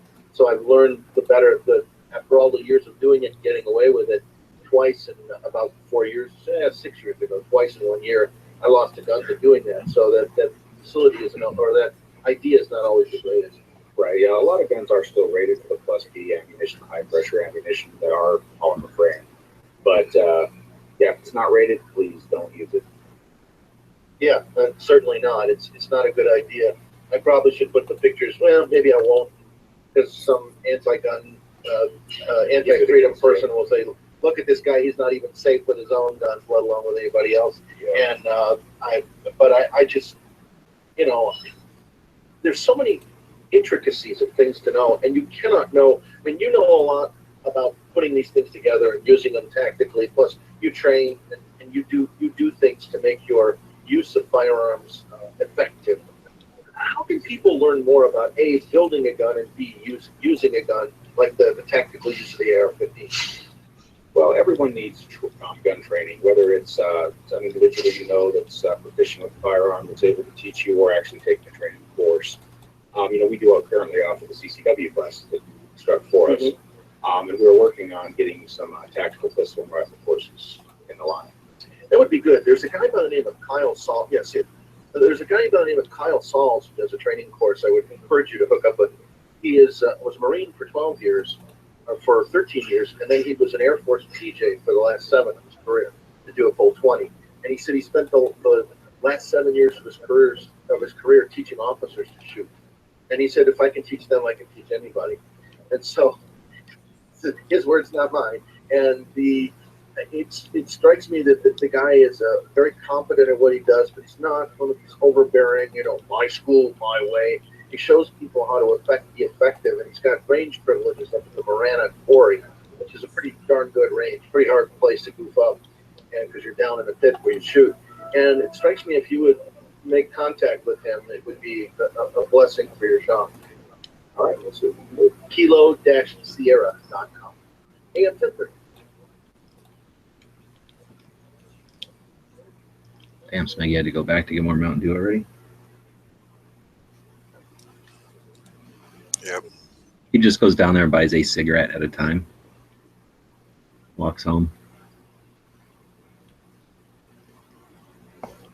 So he buys Lucy's. Fago. He needs Fago. Maple syrup.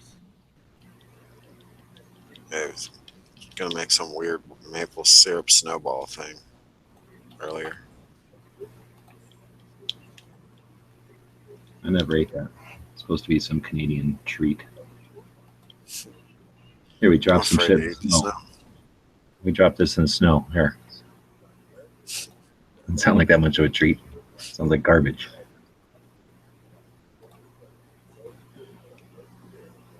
I'm afraid of acid snow, like acid rain. Oh, crap. We spilled all this shit in the snow. No, just give it to a kid. They'll eat it. Call it a treat. But it's not summer. Oh, well. Come here, kid. Here. It's a treat. His name was Mikey. Tell you anything. Yeah. I might have heard that my whole life. My sister's always pushing stuff off to me. Trying to recreate the commercial. Beats on you until you eat it. Yeah, He likes that wasn't it. in Like- the commercial. Likes it. Cut. Bam, bam, bam. Roll. He likes it. He's eating it. Okay, black guy in the next scene.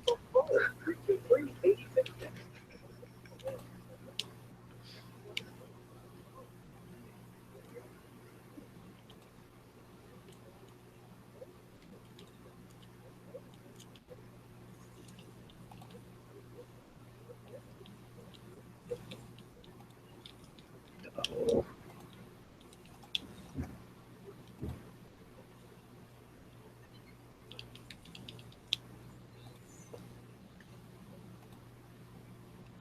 How was breakfast there, Ref? It's like lunch. Oh, get your pork and beans and rice. Oh, white rice, pork, and black beans. He says, play me a song about a rifle for pistol. Winchester, Smiths, and Wessons, 45s and then set 'em up and run. And there's a dark side on the edge of town. Picture at the graveside with I love for Glock on that song. Yeah, there's no clocks or any polymer frames. songs. Pistols and rifles. Also, there wasn't any And revolvers. welcome back to What the hell? America Armed and Free, talking about pistols and rifles with Wayne Semenko of SNG Tactical here in Tucson at 3151 East District. Although right now we're at the gun show on Irvington Road, 3750 Irvington. And All we got the is want to get in touch? Winchesters, SNG Smith and Tactical, Wessons. 520-741-3273. That's 520-741-3273. Or on the web at SNG, Sierra Nancy George. Don't put Sierra Nancy George on the web. Just SNG, S is in Sam, as in N is in Nancy, G is in George, .com. SNGtactical.com. Sorry, oops. Don't leave out the tactical. It's like Liberty Watch. Don't leave out the radio. You end up on Ron Paul's website. Yeah, Liberty Watch Radio. And by the way, if you want to listen to any portion of this program over again, if you are a masochist and you'd like to do that, you can get it at LibertyWatchRadio.com. Again, LibertyWatchRadio.com. And click on the recent shows tab. The left column is Liberty Watch. The right column is America Armed and Free. Swap Shop is on the page. You can also get it on gunchannels.com, live every Sunday. Program. He's I will never also acknowledged that I sometime do it this on week put up the Christmas the show. You can YouTubes. listen to it before Christmas. And I'll do that for you for next week. You can listen to next week's show early instead of having to wait until late. I'll do that as well. And going back to Wayne Semenko with SNG Tactical, you have. Oh, next you week is mentioned to me Christmas. Off the air, you're carrying more Yeah. ammo now than you even really had planned to. I should probably go Christmas shopping. Why So is that? Because of demand. A lot more. Pull the mic a little closer. Did mine Friday Customer demand. Mhm. Friday evening. Intended on being a major ammo supplier, but people have asked and we responded. I need to figure out what to get people. For service, like one of the original callers was talking about. Yeah, so sometimes got some people stuff don't to get. I only have 4 people to buy for, but I'm like, I don't know what I'm gonna get. That they get talked down to a little bit, or because you don't know very much about a gun, and there's a lot of My people sister's weird. She's normally picky. clearly That one's always tough. in their 50s, and My dad should be easy. I'll just get him some gun shit. I came in I just don't know what I'm gonna get yet. fall into a couple My of radio girlfriend's brother is like popping out kids like twice a year. computer guru show. So, you know, his kids are gonna get like cards. Say sorry. There's a limit to how many kids I'll have. Right. Well, that's like my extended family. My mom's part of a huge family, and I'm like the youngest cousin. And so this happened a long time before I was around, but like they used to, like all the aunts and uncles would get all the other kids' stuff and everything, and then it got to the point where it's like there's just too many freaking people. So we always did a thing where, you know, the kids would draw names and you'd buy for like one of your cousins, which normally just meant, you know, your parents would get them something. But I remember picking stuff out and being like, oh, they'll really like this. And like, I was like the young, stupid kid. So my mom's always like, are you sure they don't want this instead? I'm like, no, this is cool. So like my cousins got like G.I. Joes or something when they're like, I don't know, like 12. It's like, that's a little old for playing with G.I. Joes. Very acceptable. But I didn't know. I was fucking like 6. I thought they were cool. Like, I didn't get the difference. But, you know, for us, it sounds like something you should know. We're not. I had a friend who had 3 sisters. Everybody Had a lot of kids, so each of the 3 sisters would go to like the Dollar Tree and get each person a present. So each 3 sisters would get Dollar Tree gifts for everybody. Yeah, I guess I could do that. we did that back when I was still together. Like I guess would they be? I guess they'd be my nephews and nieces, like in-laws or whatever. But you know, they had 4 kids, and there's all these other people in that family and stuff. So we'd go to the dollar store and buy each of the kids like 2 or 3 things. And honestly, those were like they played with those as much as they played with like, you know, the remote control car that her parents would buy them and stuff. Like these ones, they were these little marshmallow shooters. They're pretty much little like PVC, like one pipe slides inside the other. So you put a marshmallow in the front, and then you like squish the 2 handles together, you know, and it pops out in the front. Don't be a tube denier. Those were tubes, and you know it. What do you mean those were isn't that what I said? Calling them pipes. Trying to pass them off as pipes. Oh, they were pipes. Yeah, they weren't tubes. They were pipes. Yeah. That's tube denier. No, tubes tend to be flexible. Pipes tend to be rigid. Tube shaman. Tube shaman. It was PVC pipe. It was not PVC tube. PVC tubing is much different than PVC pipe. Don't step to me in my expertise. I deal with pipes and tubes on a daily basis. You're talking about hoses and pipes, sure, but those are both subsets of tubes. We can all agree that silly straws are tubes, not pipes. Most guys were right-handed. In the overall, everything's a tube. It's totally tubular. I don't know that I can. I don't know what a silly straw would be, but I don't know if that's a tube. It's definitely a tube. Wow. And you looked at that, if you didn't know about guns, you go, that thing's cocked. Won't it go off like that? I mean, what about the boob tube? We don't know. Flex or nothing. And so not everybody carries the 1911. Right. And today there's so much choice available on the market. Do you want a striker fire gun like the Glock or the Springfield or something like that? Do you want a gun with a hammer? There's so many choices other than revolver or semi-automatic. I mean, how do you know? I rest my case. What, did you say something before that? Oh. Okay. That's... For production firearms they're safe for all intents and purposes, as long as they're handled properly. And as far as accurate... What's he talking about now? Grenade launchers? Firearms. Especially at the close range, self-defense ranges. But self-defense grenade launchers. Awesome.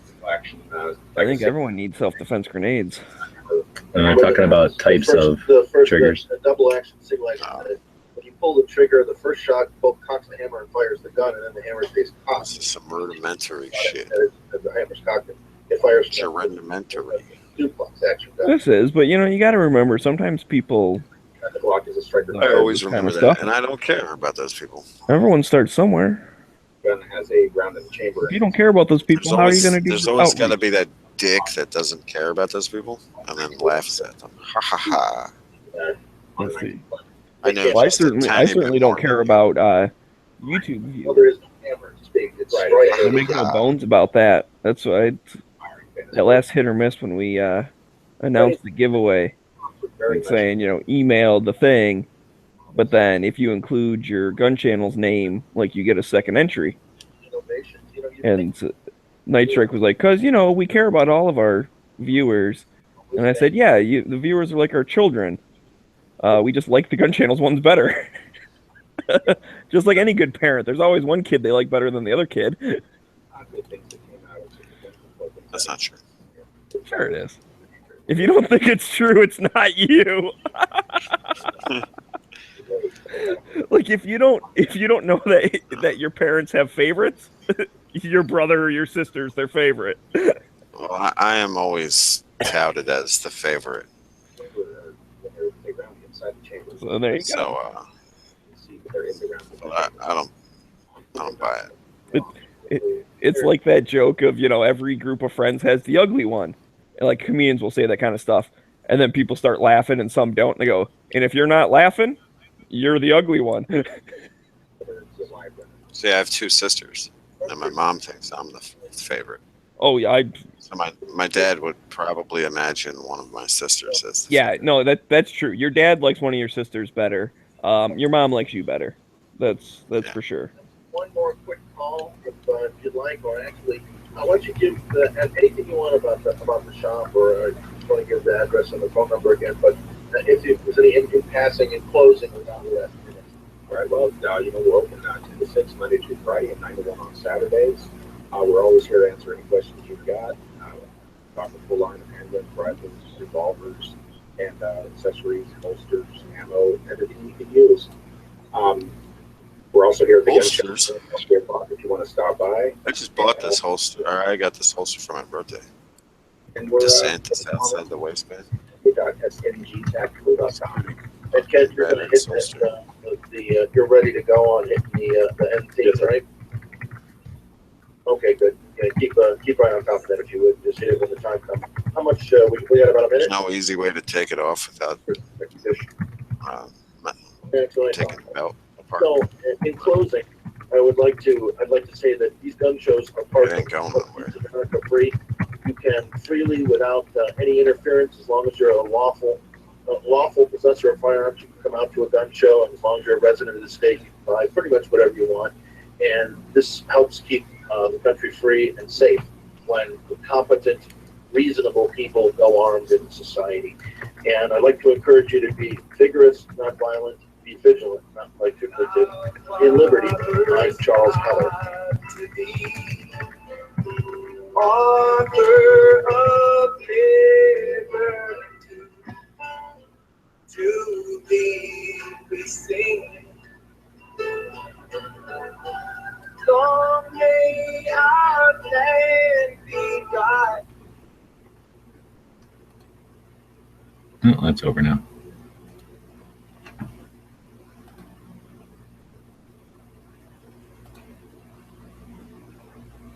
Oh man, what did it do? Oh, I see.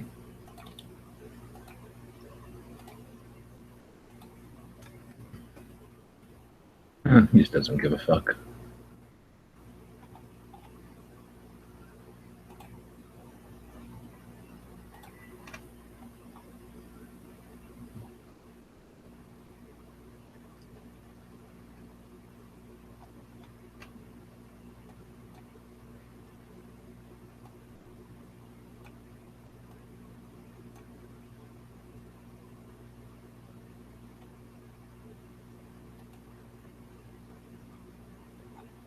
Man, I've been hooked watching old clips of Whose Line Is It Anyways on YouTube. That was a freaking funny ass show.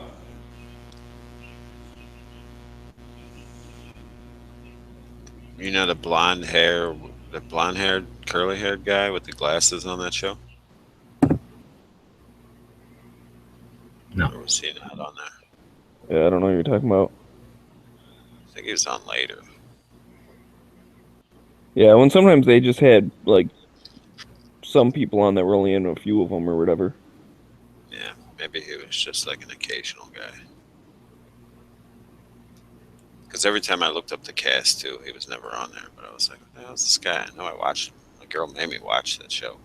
Yeah, well, they film a bunch of episodes like in one day, so we probably, showed up for one day and got, they got like 3 or 4 episodes out of it, and then they just show them in different orders. Good show. Very funny. Anyway, that's who I imagine as Smeggy. Every time Smeggy used to talk back in the day when he first joined. Well, now I gotta look this up. Let's That see. was the picture in my head. I don't know his name. I was gonna say like whose line But I is saw- anybody's I guest saw- or something.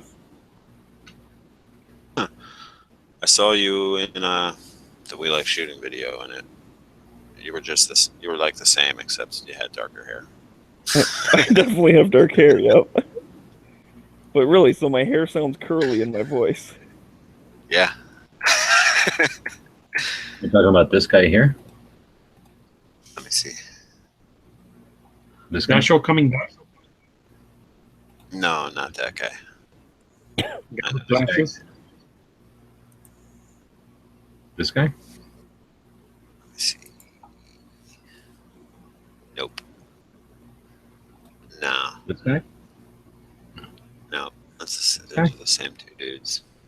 He looks like Wayne Brady, kind of. He looks like Wayne Brady with darker hair. I always pictured Wayne Brady when Smeggy talked. What? Guy here? No, This guy? that guy right back there with the glass. Yeah, that guy back there. Oh, he Yeah. doesn't have curly hair. That's not what Smeggy looks That's like. kind of curly. That's not at Maybe all it's what I not look curly. like. No. Greg Proops. I know you don't look exactly like him, but you got glasses. Greg Proops.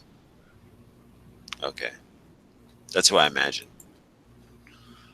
Who I imagined. Now you get pictures of people by their voices.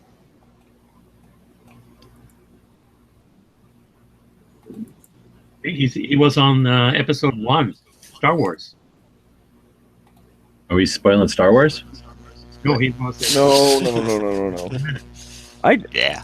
Greg I Proops. tried going to the theater you recommended, G-Webs, and What? I don't know, it got all like weird and stuff. Here, you go there, and then it'll say, like, are you sure you don't want to see this? And then you just close that because you don't want to see that. And then you go in down a little bit, and there's a little yellow ticket that you have to get. And then you will click the ticket, and that'll open up the thing that has a button on it that you proceed through the door into the movie theater. So Oh, because I couldn't find the showtime at the theater. Sorry. You just go down and look for the little yellow ticket. And then when you click that, another thing will open. It'll go, are you sure you don't want to go over here? And you go, no, I wanted to go the thing I originally clicked on. So you just close the other window. Decide, no, thank you for that. And then after you've gotten that ticket, you click the little arrow to acknowledge that you want to play or watch go into the theater.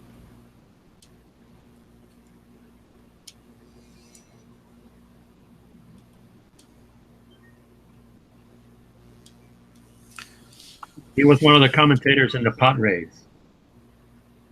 What is that? The Pod Race in episode 1, The Phantom Oh. Menace. That dude? Yeah, dude. Can you put a That's what- link to that Fandango ticket buying website in the side there?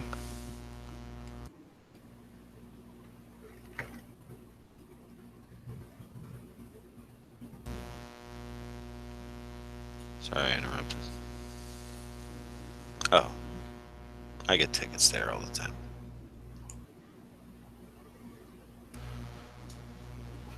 He was also in Super High for Jaime as himself.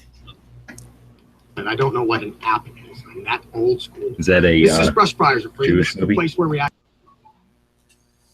Super Jaime?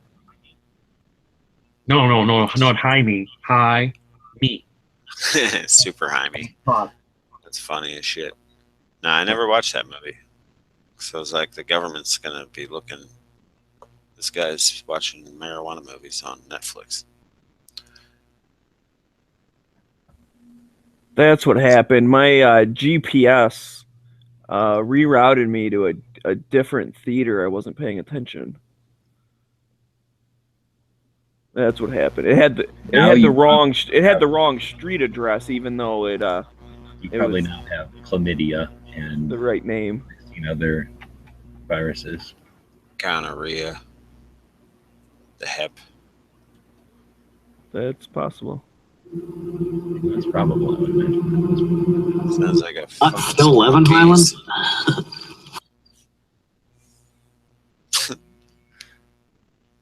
Shit. I need a soundboard with sound effects.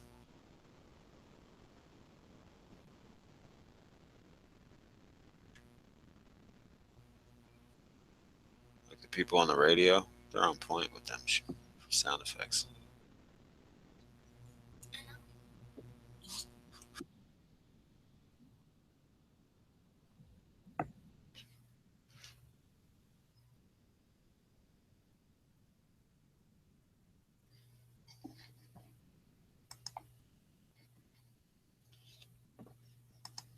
I think we have had SNG as the shop of the day because me and Bob went there. So I think we did all the ones in Tucson already.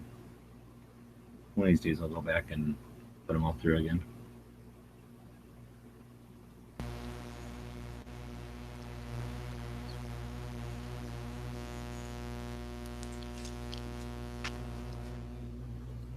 I'm gonna ask my gun shop next time. I'll let you guys sell guns up on website patches. You know that I have to drive all the way down to your competition to get them?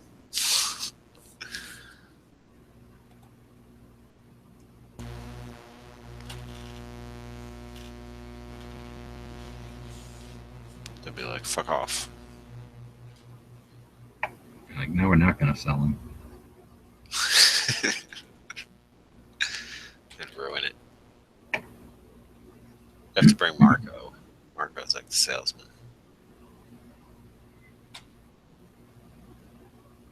They got sneaky.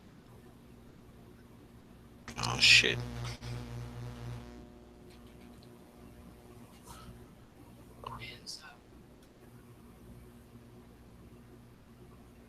We're gonna go off the air if he doesn't come back.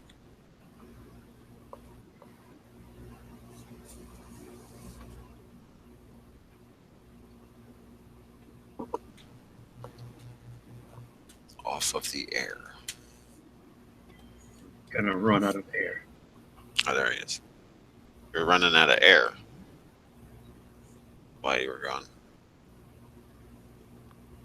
Well, there's Scratcher.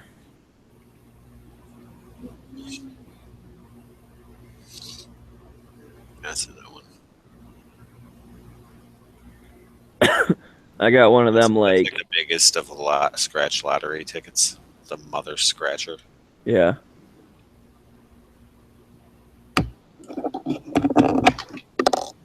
I got one of them there like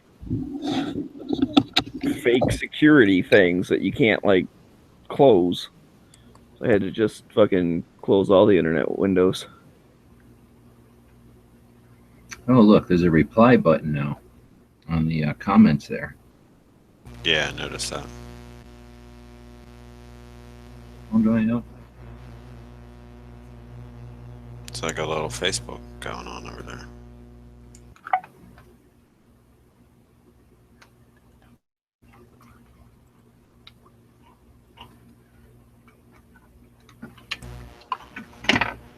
I do like the feature that you can like people's comments. You don't have to respond as much. Uh-huh. You don't have to add like 20 people and say thanks.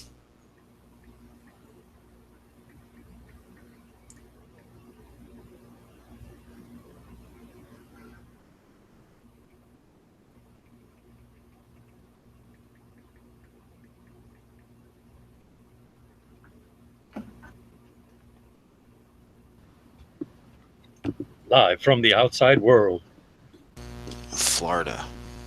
Shit. Warm out. No windbreaker, nothing. I'd wear like 2 windbreakers and 2 t-shirts. Wow. It's that global warming. Didn't you just shave your head? Hair's already grown back. Yeah. Need a haircut.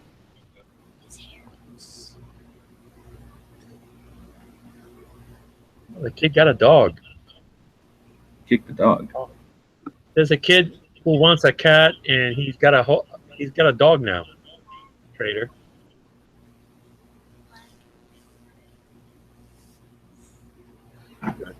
Dog is better than a cat.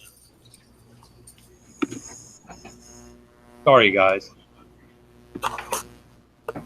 It's just regular. That's just right thinking. There's nothing to be sorry about. Good dog. That's animalist. Speciesist. Animal speciesist. Yeah.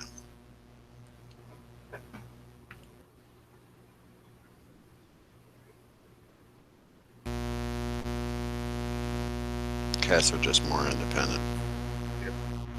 Police required, huh, guys?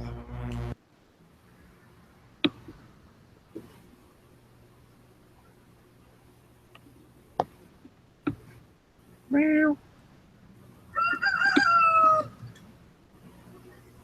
Rooster. So, did you see that post on the gear side where it's like a pile of trash in the desert? Right? And I was like, was that a hobo village, or was that a kid's fort, or was that from illegal staging? I saw it. I think it's a kid's sport. Right. So you guys know that post I'm talking about?